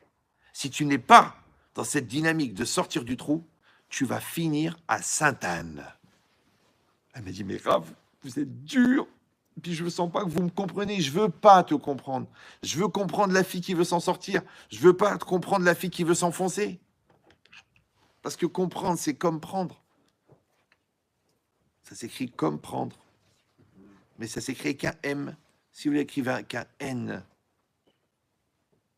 ça change le sens. C'est comprendre. Mais moi, je vous respecte. Je vous prends pas pour une conne. Vous comprenez ou non? Moi, moi, vous êtes ma fille. C'est ma fille qui m'appelle. Et elle n'est pas bien. Alors, je dis, ma fille, t'es tombée dedans. Ok, ça pue, c'est dégueulasse. Viens, allez, on sort. Ah non, c'est trop dur. Et je voudrais savoir pourquoi. Et à cause de qui? Je te dis, t'es dedans maintenant. L'odeur, elle s'imprègne. Tu t'habitues, ça devient un statut. Tu es devenu une victime maintenant. Donc, ça va être trop dur. Alors, je dis, viens. Tant que c'est frais, on sort. Vous avez compris ou non? Et ça, comment ça s'appelle ça? Bacharta Bahaim. Maintenant, le nombre de gens qui préfèrent le trou. Pourquoi? C'est comme les gens qui me disent, Rav, j'ai une question. Maintenant, moi, avant, qu'est-ce que je faisais? Je répondais à la question. Là, je dis, oh non, c'est trop simple, ça veut rien dire, c'est pas possible, ça fait 10 ans que j'ai la question. Alors maintenant, j'ai compris qu'il faut de la pédagogie. Donc, j'ai c'est quoi votre question? La question. Alors que, répétez la question, répète la question. Après, écoutez, il faudrait m'élargir le terrain de la question, l'ambiance dans laquelle cette question vous est venue, le terrain psychologique de cette question. Mais j'ai compris son problème. Mais je veux qu'elle pense que je comprends de mieux en mieux. Après, j'ai dit, vous savez, il y a plusieurs écoles pour essayer de résoudre ça. Maintenant, moi, si je peux me permettre, je vous conseille de faire cela. Et l'autre, elle dit, ah, ok, pourquoi?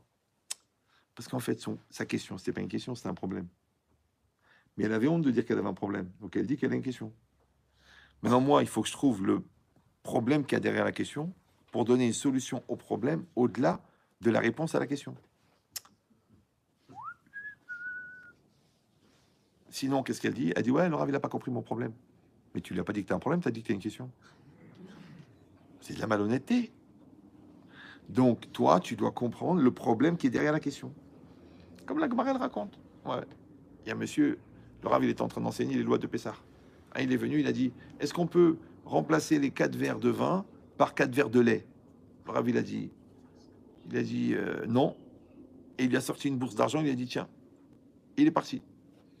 Les élèves, ils ont dit, je comprends pas, Rav. Non seulement le gars, il vous fait perdre votre temps, il pose une question débile. Tout le monde sait qu'on peut pas prendre du lait pour faire les arbacosos de Pessah. Et en plus, vous donnez de l'argent. Il a dit, si, il a demandé, est-ce qu'il pouvait faire avec du lait? C'est qu'il n'avait pas de vin. S'il peut se permettre de prendre du lait, c'est qu'il n'avait pas de viande non plus. Donc, il est venu me dire, j'ai pas de quoi passer Pessah. Mais comme j'ai honte de vous dire, je vous ai dit une question. Maintenant, si le Rav il est Chacham, il comprend que derrière cette question, il y a un problème, et donc il donne la solution au lieu de donner une réponse. Voilà. Une fois, à la fin d'un cours, une femme, elle est venue comme ça, genre blonde, au carré, ashkénaze, nerveuse, tailleur Chanel, stricte, rigoureuse, voire de la craie. Ça veut dire, si tu cherches le balai, je sais où il est. D'accord? Bon. Elle m'a dit, écoutez, je ne suis pas du tout d'accord. J'ai fini la conférence, moi. Genre, j'ai fait le lien entre les enfants et le couple. Bon. Elle me dit, je ne suis pas du tout d'accord dans le lien que vous créez entre le couple et l'enfant, parce que c'est faux, ça n'a rien à voir. Je dis, vous êtes médecin? Elle me dit, oui. Vous êtes chef de département? Elle me dit, oui, j'ai une clinique avec 120 gynécos en dessous de moi. Et moi, je suis chef du département gynéco. Donc, vous êtes un mec, en fait. Je dis, vous étiez première à l'école? Oui. Depuis le début. Et en fac, première promotion? Oui. Vous êtes une battante? Oui. Vous êtes forte? Oui. Vous avez un frère, mais il est très, très complexé. Elle me dit, c'est vrai, il est mal dans sa peau, il a fait 4 tentatives, parce qu'il est toujours en sous-estimation par rapport à moi. Je comprends. Vous êtes marié? Elle me dit, oui. Si je peux me permettre, quand vous êtes avec votre mari, vous ressentez rien? Elle me dit, c'est vrai. Maintenant, je lui ai raconté sa vie, elle m'a rien dit, elle. Ouais. Je dis, vous savez, et vous n'avez pas d'enfant. Et là, elle se met à pleurer. Elle me dit, c'est vrai. 14 ans de mariage, pas d'enfant. Pourtant, c'est mon métier, je suis spécialisé, je suis obstétricienne, et en plus, je spécialise la fécondité. J'ai pas d'enfant. Je dis, maintenant, moi, j'ai pas fait médecine, grâce à Dieu. Ouais, j'ai gagné 10 ans de vie. Mais je peux vous donner un petit diagnostic, si ça vous intéresse. Elle me dit quoi? Elle me dit, je lui ai dit, lâchez prise. Arrêtez d'être la patronne. Parce que patronne à l'école, patronne à la maison. patronne au travail, patronne à la fac, patronne dans l'intimité. Or, le plaisir dans l'intimité, il vient du fait que tu lâches prise. Mais toi, tu lâches jamais, du coup, tu sens rien. Et quand le spermatozoïde du mari, il arrive, il voit quoi? Il voit un ovule en titane, avec marqué Terminator, ce soir tu meurs. Du coup, il se barre, il dit, au moins je sauve un petit peu de vie. C'est pour ça que vous n'arrivez pas à tomber enceinte. Elle me dit, mais c'est du n'importe quoi. Je dis, je sais. Mais moi, je vous dis, on fait un deal tous les deux. Ouais. Vous lâchez prise. Ouais. Maintenant, lâcher prise. Chez les goïms, ça veut dire que tu arrêtes de tout assumer. Chez les juifs, ça veut dire que tu te remets entre les mains de Dieu. Mais enfin, juif, ashkénaze, c'était dur. J'ai pensé plutôt à déplacer les Alpes, mais bon, je dis, faites cet effort. Lâchez-vous. Allez en week-end. Mais la clinique, laissez tomber. Prenez, partez tous les deux. Ne pensez à rien. Arrêtez de calculer les heures, la température. Détendez-vous. Et dites-vous qu'il y a 4 choses qui sont entre les mains de Dieu. La vie et la mort, la santé, la parnassa et les bébés. Donc, laissez-le faire. Écoutez, ça n'a aucun sens, mais je dis, on a passé une demi-heure ensemble à parler. Au moins que ça ne soit pas Zéra Levatala. Alors, on avance. Tu vois pas, elle revient un mois et demi après. Elle était enceinte. 10 ans quand même. T'as compris ou non? Mais non, moi, je suis qui, moi? Baba salé. Même pas maman sucré. D'accord? Donc, mais c'est du bon sens. Quand tu vois le niveau de kéblo de la personne et la logique d'opposition et la logique de... On sait très bien que ce qui se passe en haut, ça se passe en bas. Vous savez, c'est marqué Shomea Tefilat Kolpe. Hachem, il écoute la prière de toute bouche. Et P, c'est la bouche. Ça s'écrit Pehe. Pehe, ça fait 85. 85, c'est la même gématria que Mila. La Mila. Donc la bouche et la Mila, ça va ensemble. Maintenant, bizarrement, cette bouche-là, elle doit toujours rester ouverte. Ouais. Et de là, il sort la parole. Cette bouche-là, elle doit être fermée. Enfermée à l'intérieur de la femme, à l'intérieur du lit, à l'intérieur de la chambre, et que personne n'est au courant. Donc celle-là, c'est caché, celle-là, c'est ouvert. Ouais. Maintenant, la parole, tu dois parler toujours avec des choses qui ont un sens. Sinon, ça s'appelle Dvarim Betelim. Celle-là, c'est la semence. Tu la gaspilles, ça s'appelle Zera Levatala. Oui. Maintenant, il dit le Ramban, le Ikar de la semence, c'est de la pensée. Et le Ikar de la parole, c'est de la pensée. Parce que Ikar, Yesh Erer Ledibour, à l'idée Da'at. Donc le Da'at, c'est la valeur de la pensée, de la parole. Donc en haut et en bas, c'est pareil. Donc si ça passe pas ici, ça passe pas ici. C'est pour ça que les gens qui sont mal ici, ça se passe mal ici. Les gens qui sont mal ici, ça passe mal ici. Ça va ensemble. Le haut et le bas, même combat. D'accord? Donc moi, j'ai tiré ces règles-là à partir d'une observation et du bon sens. C'est logique. Ah ben, il y a des éléments de la Torah, le reste, il faut un peu de da'at. Maintenant, bizarrement, quand tu t'investis à fond dans ton étude et que tu le fais sincèrement dans la vie, le bon Dieu, il crée des connexions entre la vie et la Torah. Et d'un seul coup, tu as des intuitions de ce qu'il faut faire. Et après, les gars, ils viennent me dire, écoutez, Rav Yerucham, il dit la même chose. Et il y a un grand professeur de médecine qui vient de développer exactement la même approche au niveau de la gestion des pathologies lourdes chez les personnes qui ont subi des choses dans leur jeunesse. Je dis, moi, je ne sais pas, j'ai eu la chance de ne pas faire d'études. Encore une fois, ce n'est pas pour moi, c'est juste pour vous dire que ça, c'est donné. Mais pour que tu le reçoives,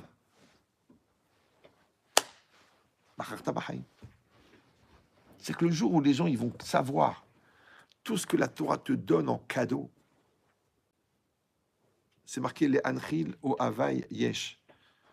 Je vais faire hériter au Havaï ceux qui m'aiment le Yesh. Le Yesh, c'est ce qui est par rapport au Aïn, c'est ce qui n'est pas. Le Nativ, le Rosh Yeshiva de la Yeshiva de Vologine, le premier Rosh Yeshiva, il a dit, de là-bas on apprend que celui qui prend sur lui l'étude de la Torah, Hachem, il lui donne en cadeau toutes les sciences. Cadeau. Rendez compte que le Chazon Ish, il donnait des conseils en médecine du cerveau. Le Rav Firer, il donnait des conseils dans tous les styles de médecine. D'accord? Le Rambam était médecin. D'où ils ont appris la médecine? Le Ramban, Nahmanide, il a dit que la semence de l'homme, elle est constituée de la même structure que le sang, et que de la même manière, le sang et la semence sont faits d'éléments extrêmement petits, qui sont développés par millions, et qui chacun contiennent toutes les caractéristiques physiques, psychiques de la personne qui est porteuse de cette semence et de ce sang. Donc j'explique, ça s'appelle l'ADN en français. Tu peux m'expliquer comment le Ramban, il parle de l'ADN en 1114. Tu prends le contemporain, tu peux enlever le temporain, d'accord? Le mec, il est sur sa charrette. Vai, kavai, haïdari, oh, chevalier de la banane. C'est que lui, il sait même pas pourquoi la roue, elle tourne. Et l'autre, il est en train de t'expliquer l'ADN. Pourquoi? Parce que Sod Hachem l'Iriav, le secret de Dieu est à ceux qui le craignent. C'est qu'Hachem, il donne cadeau. Maintenant, il y a des centaines. Vous savez que quand est-ce qu'on a su le cycle exact de la Lune? Quand la Lune, elle fait un tour sur elle-même. Ouais. Combien de temps ça prend? Un mois. Maintenant, comment on a su au centième de seconde près quand est-ce que c'était? Impossible de savoir, puisqu'à un moment, la Lune, elle est dans le noir. Qu'est-ce qu'ils ont fait, les Américains? Ils ont pris un miroir. Ils l'ont posé sur la Lune. Ils ont envoyé un rayon laser, toujours au même endroit.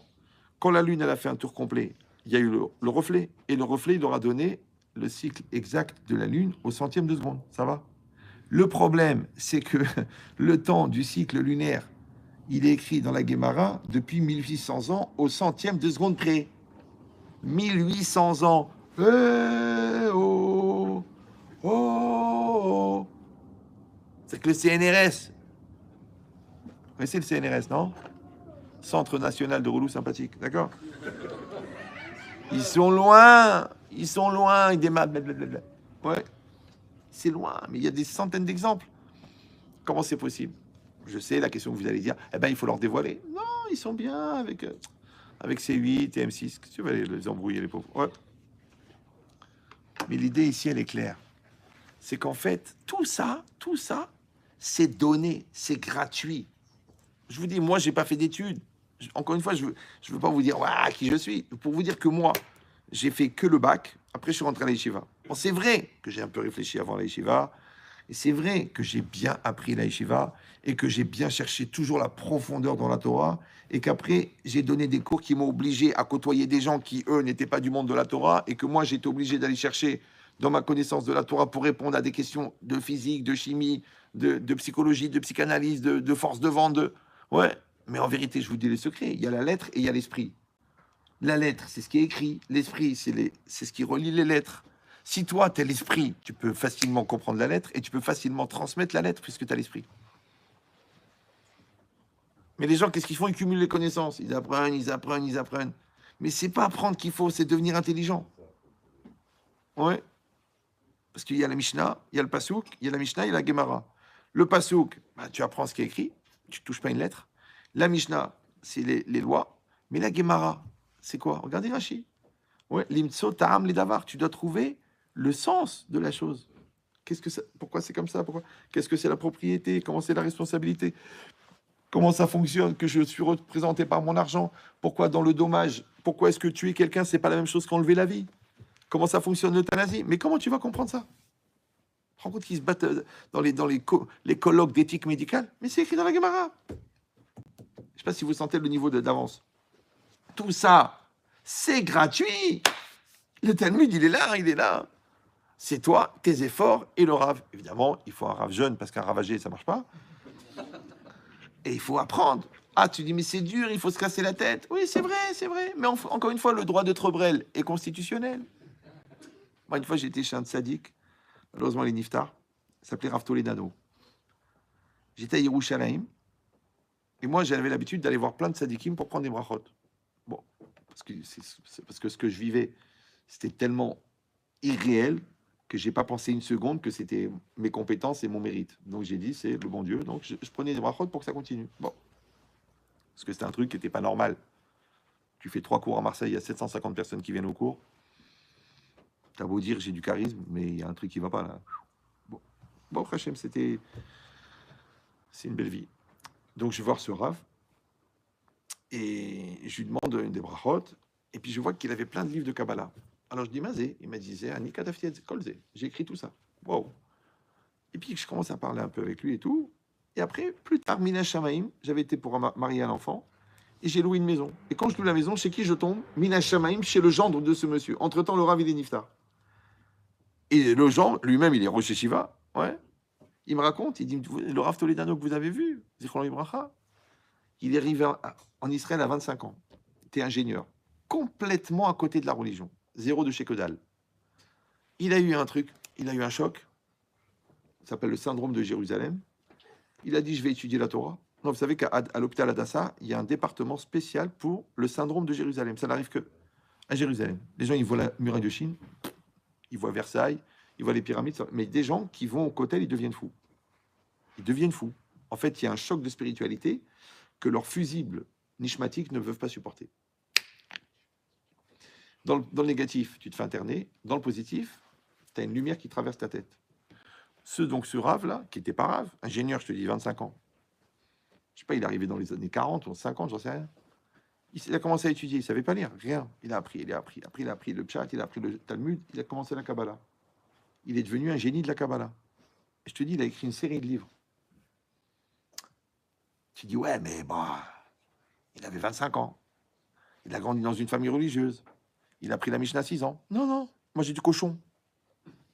Tu dis, comme ça. Le cochon. Oui, mon cochon. T'as vu la volonté, ce qu'elle fait? Tu sais ce qu'il a fait, lui? Il a fait une chose. Une chose, il a fait. Il a dit, Bachta Bachaim. Et la Torah, c'est la vie. Ouais. Pourquoi? Parce que comment elle s'appelle, la Torah? Etzhaim. L'arbre de vie. Comment il s'appelle, Hachem? Mekorachaim. La source de vie. Donc, ces gens-là, en vérité, c'est pour vous dire que cette notion-là de choisir la vie, c'est pas une notion comme ça de moussard ou d'ambiance. Tu sais, choisis la vie. Non, moi, je suis pas un coach de vie, moi. J'ai une gueule de... Ouais. Non. La vie, c'est le rapport de maturité que tu entretiens avec Dieu. Parce que Dieu, c'est la vie. Parce que Dieu, il est Mekorachaim. La Torah, c'est quoi? C'est le pont entre toi et Dieu. Donc, c'est Etzraïm, c'est l'arbre de la vie. Et toi, quand tu développes la vie dans la Torah, et la Torah, elle te relie à Dieu. Et qu'est-ce qu'il a dit, le Zohar? Kutsha berichu, Israël, ve oraita hadou. En vérité, la Torah, Hachem et les bénis Israël, c'est un. Donc, libre à toi de créer ce lien. Et si vous avez du mal à comprendre, aujourd'hui, c'est clair. Pourquoi? Parce qu'aujourd'hui, on est en face d'ennemis, ouais, qui, eux, émettent, ont choisi la mort. Ils font la culture de la mort, ils n'ont aucun respect de la vie, ils sont prêts à laisser mourir leurs enfants, leur peuple. Ils ont une cruauté, ils ont une méchanceté, ils ont une pourriture dans la tête. Mais en vérité, le vrai ennemi, c'est pas eux, c'est rien, eux. C'est une illusion d'optique. C'est que le reflet de nous-mêmes. Ouais. Mais ils veulent t'apprendre, c'est ça, la mort. C'est compris ou non? C'est ça, la mort. Donc, quand toi, on te dit, eux, même Bibi, il avait dit, eux, ils ont la culture de la mort, nous avons la culture de la vie. Le seul problème, c'est qu'ils croient que la culture de la vie, c'est simplement une façon d'être et le respect de l'être humain et le respect de la personne. Non, tu veux que je te dise, ça c'est la vision goy de la respect de la vie. Nous, le respect de la vie, c'est le respect de la spiritualité. C'est ça la vraie vie.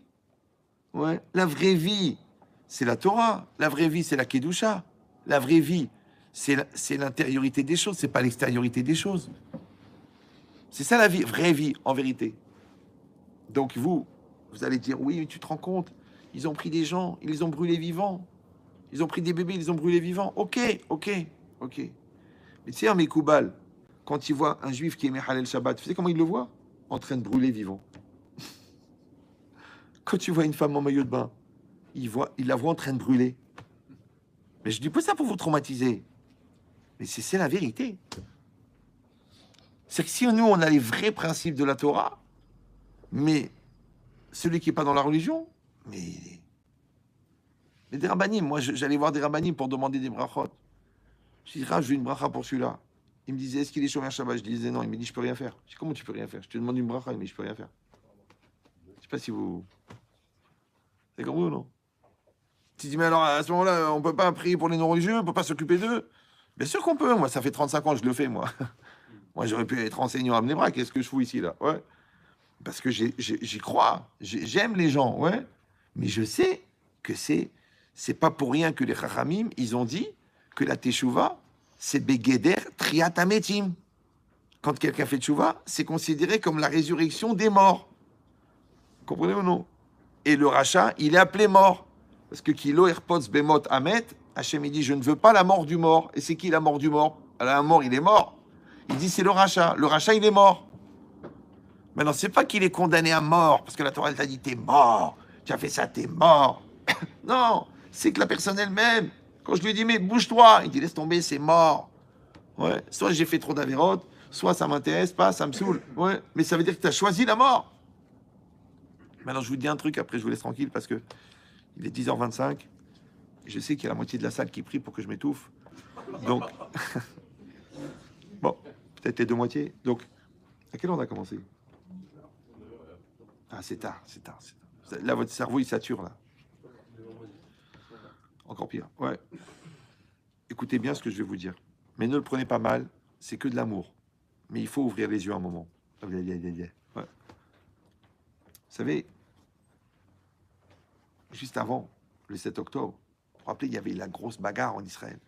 Il y avait les bagarres, là, ça veut dire la marloquette, la discussion, la Cour suprême, la gauche, la droite, l'antisémitisme juif, j'appelle ça moi. Ouais.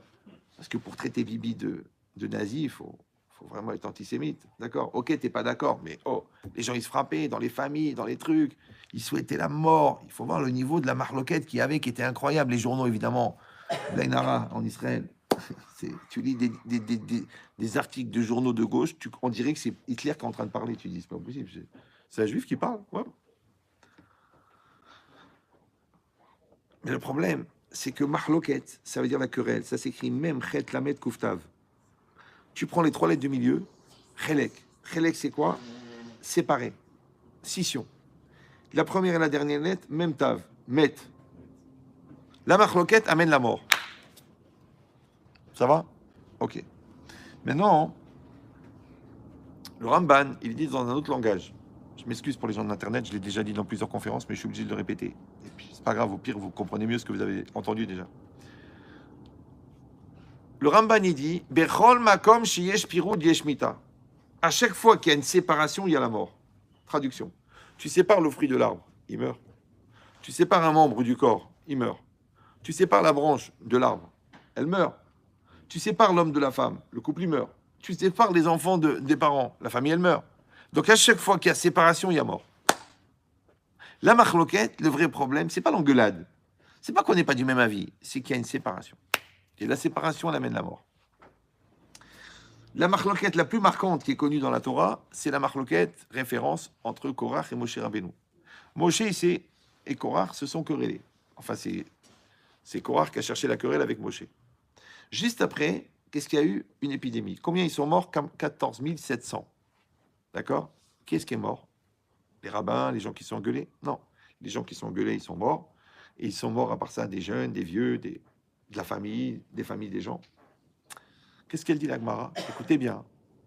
Kasha marloket, elle est dure, la querelle, chez Afilou Yonke Imam Metim, que même les enfants qui à l'aide de leur mère, ils meurent. C'est que la marloquette, c'est une épidémie. L'épidémie, elle dit pas les tzadikim, les rechaïm, elle dit pas les jeunes, les vieux, elle dit pas les grands, les petits, elle dit pas les hommes et les femmes, elle dit tout le monde.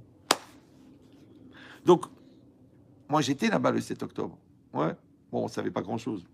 Il disait une attaque et tout, mais le lendemain et le surlendemain, on a su. Et moi, quand j'ai entendu qu'il y a des bébés qui sont morts, vous croyez que j'ai pensé au Hamas, moi? Non, j'ai pensé à la marloquette. Vous comprenez ce que je veux dire ou non? C'est que quand un couple il vient chez moi, ils sont en train de s'engueuler pour des bêtises, oui, elle n'a pas fait qu'avoir à ma mère, oui, lui, elle dépense trop, et lui, il me traite de grosse. Je les vois les deux, mais ils ont 6 enfants. Maintenant, moi, ils sont là, les deux avec moi, les enfants ne sont pas là. Qu'est-ce que je fais? Je mets 6 chaises à part ça autour de la table. Et dans ma tête, je m'imagine les 6 enfants en train de se décomposer, en train de mourir, en train de crever d'un cancer. Mais le cancer, c'est la bêtise de leurs parents. Comprenez ou non? Donc cette capacité à visualiser le malheur, ouais, vient de l'imagination et de la correspondance entre le mal et les conséquences. Mais là, le bon Dieu, il n'a pas eu besoin de t'aider à visualiser puisqu'il l'a fait. Et si vous allez dire, mais c'est horrible, c'est horrible. Tu sais, je donne toujours cet exemple. Tu veux réveiller ton fils. Tu l'appelles David, mais lui, il joue à la PlayStation, il ne t'entend pas. David, tu cries encore plus, encore plus. Et après, tu rentres dans la chambre, tu casses la porte, tu lui mets une baffe. Il dit, mais ça, je te dis, papa, mais t'es malade, qu'est-ce qui t'arrive? Il dit, mais ça fait 7 fois que je t'appelle. Et pour le gosse, c'est la première fois. Ben, c'est pareil. L'Hachem, il envoie des miracles, il envoie des miracles, il envoie des miracles, il envoie des attentats, il envoie un mort, deux morts, un truc. Ça tombe à côté. Et nous, c'est normal, c'est normal. Hachem, le dôme de fer, et le truc, et l'armée. Elle a dit, maintenant, il n'y a plus rien à comprendre maintenant. Comment ils sont rentrés, comment ils ont massacré, comment ils ont fait des choses aussi horribles. Il n'y a rien à comprendre. Il n'y a pas de logique. C'est pourquoi? Parce que c'est le reflet de notre côté pas logique. Parce que nous, on s'énerve. Mais comment ils peuvent dire un enfant palestinien, un enfant israélien? Mais c'est des rien, c'est rien, ça c'est rien, c'est les pathos. Ils s'ennuient, ils font des discussions. Mais toi, tu devrais réfléchir. Ouais, que toi, le matin, tu vas à la prière à Natania, et l'après-midi, tu vas à la plage. Donc toi aussi, tu dis oui, mais. Tu dis oui, je suis juif, mais je mange pas cachère pendant les vacances. Ouais. Oui, je suis une femme sérieuse, mais je vais à la plage mixte. C'est comme tu veux. Je suis une fille de famille, mais. Oui, mais. C'est que le oui, mais du goy, c'est le oui, mais du juif, mais en reflet. Parce qu'il y a Amalek. Et Amalek n'existe pas. Parce que le Maral dit que En Mitzvot Lara, le mal n'a pas de réalité.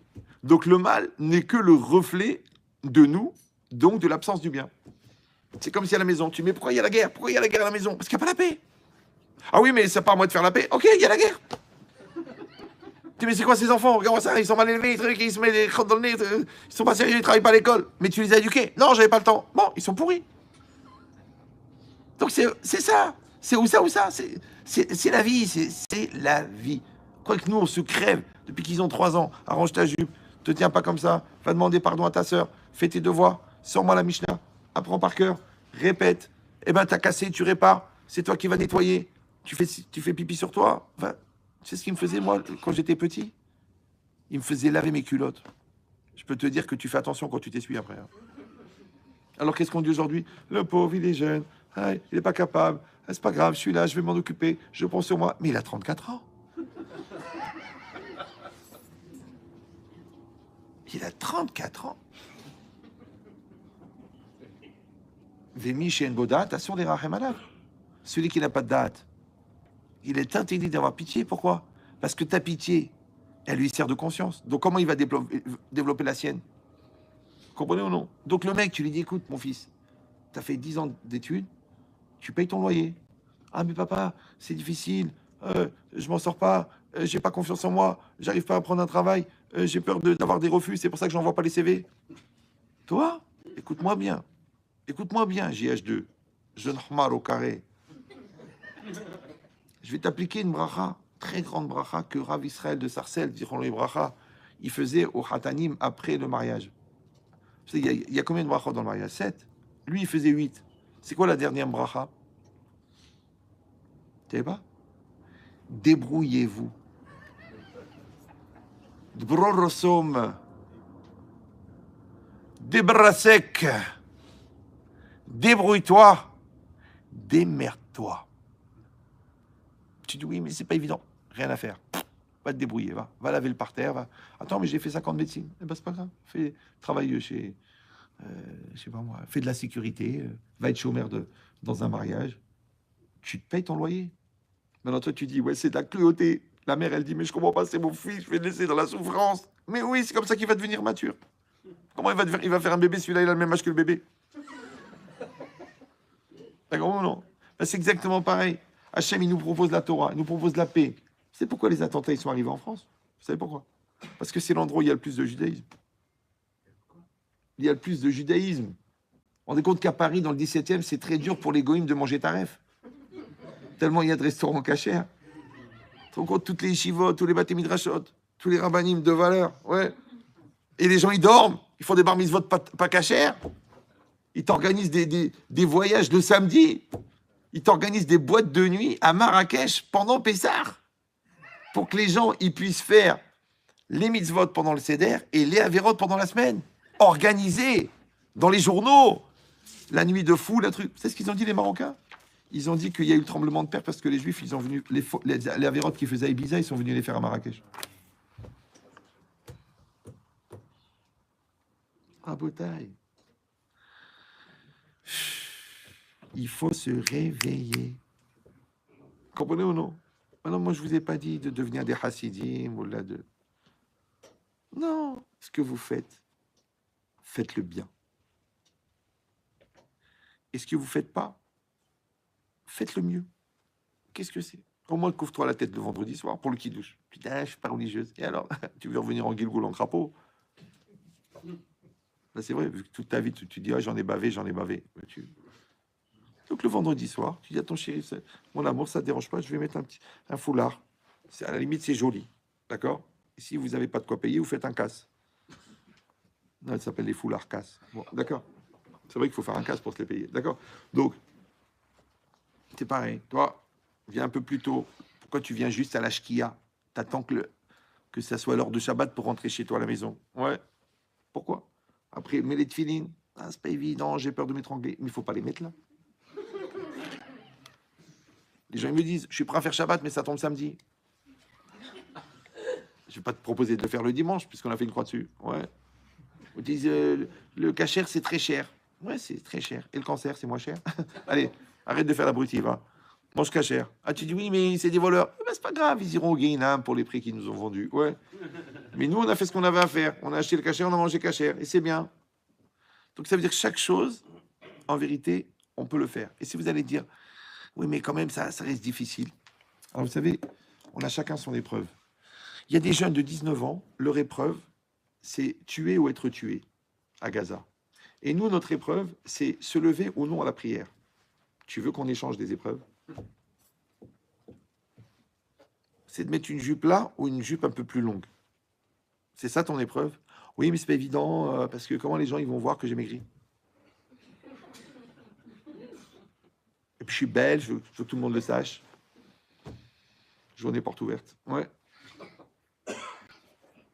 Donc, quand l'Israël arrive Zélazé, tous les bénis Israël sont mélangés, mais sont garants.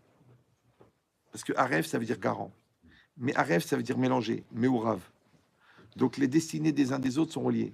C'est-à-dire que nos efforts à nous, ils peuvent aider d'autres personnes ailleurs, dans le monde. Ouais, et en Israël. On peut le faire. Mais Aref, ça veut dire aussi redou.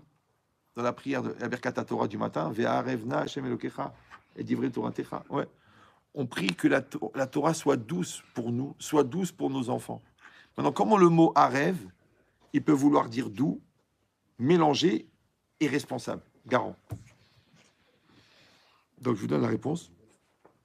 C'est parce qu'en fait, d'être doux, c'est-à-dire d'être chlou, d'être en empathie, d'être bien avec tout le monde, ça vient du fait qu'on se mélange. C'est-à-dire qu'on accepte la différence de l'autre et on aime l'autre avec sa différence. Alors que les gens, ils disent, j'aime, mais malgré la différence. C'est pour ça que les gens, ils divorcent, parce qu'ils ont des différends. C'est pour ça qu'ils ont des contrariétés, à cause du contraire. Mais l'autre est différent. Il faut que tu comprennes que l'autre est différent. Donc, il y aura des différends. Maintenant, les différences, si tu t'en sers, ça devient des ponts. Si tu les subis, ça se devient des murs. Pourquoi tu l'as épousée? Parce qu'elle était différente. Pourquoi vous vous quittez? Parce qu'on est trop différents. On est chez les fous. Il faut consulter un zoologue. C'est de la zoologie, là. C'est pas de la psychologie. Parce que quand le Ani qui est en toi, il se mélange avec le mal, le Yetzirara, ça fait animal. C'est pas grave. Donc, si toi, tu te mélanges avec l'autre, ouais, donc, vous allez trouver le bonheur. Et c'est ça doux.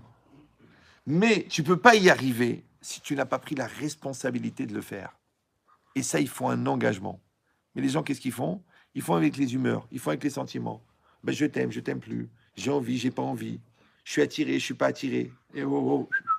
On n'est pas au supermarché de la passion. On parle des adultes. Un adulte, c'est une volonté. Une volonté, c'est un engagement. L'engagement, il crée le mouvement. Le mouvement, il crée la communion. La communion, elle crée l'union.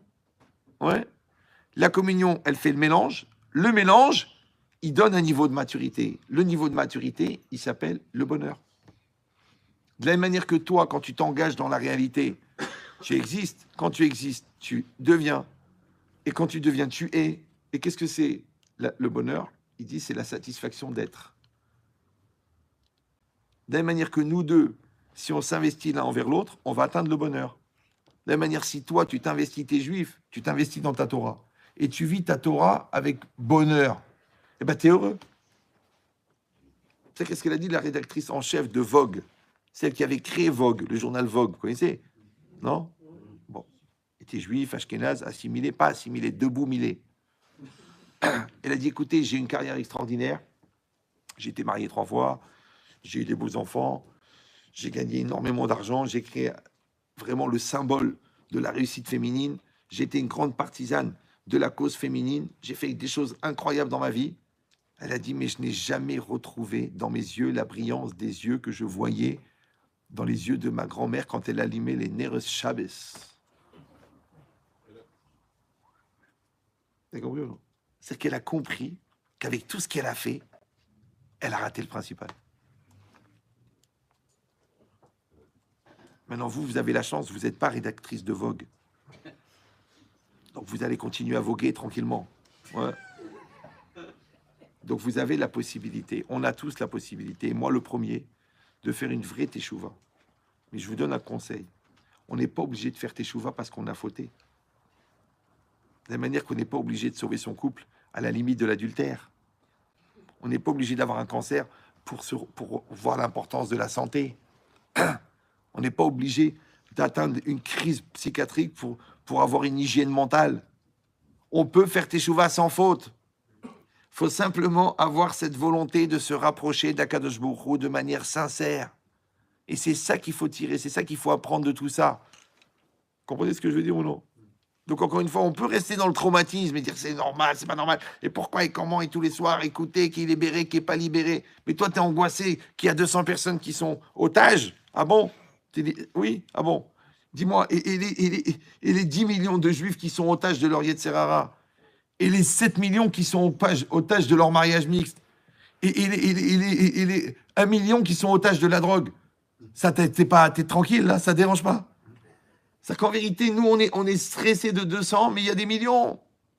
Je vous dis, une fois, j'ai fait une conférence, et sur Tout est pour le bien. Il y a un monsieur, il s'est levé, il a dit « Ah, il y a 6 millions de morts !» J'allais répondre, il y a un vieux qui s'est levé, il a dit « Ferme ta gueule !» Il ne parlait pas à moi, il parlait à l'autre. Il lui a dit « Mais de quoi tu parles ?»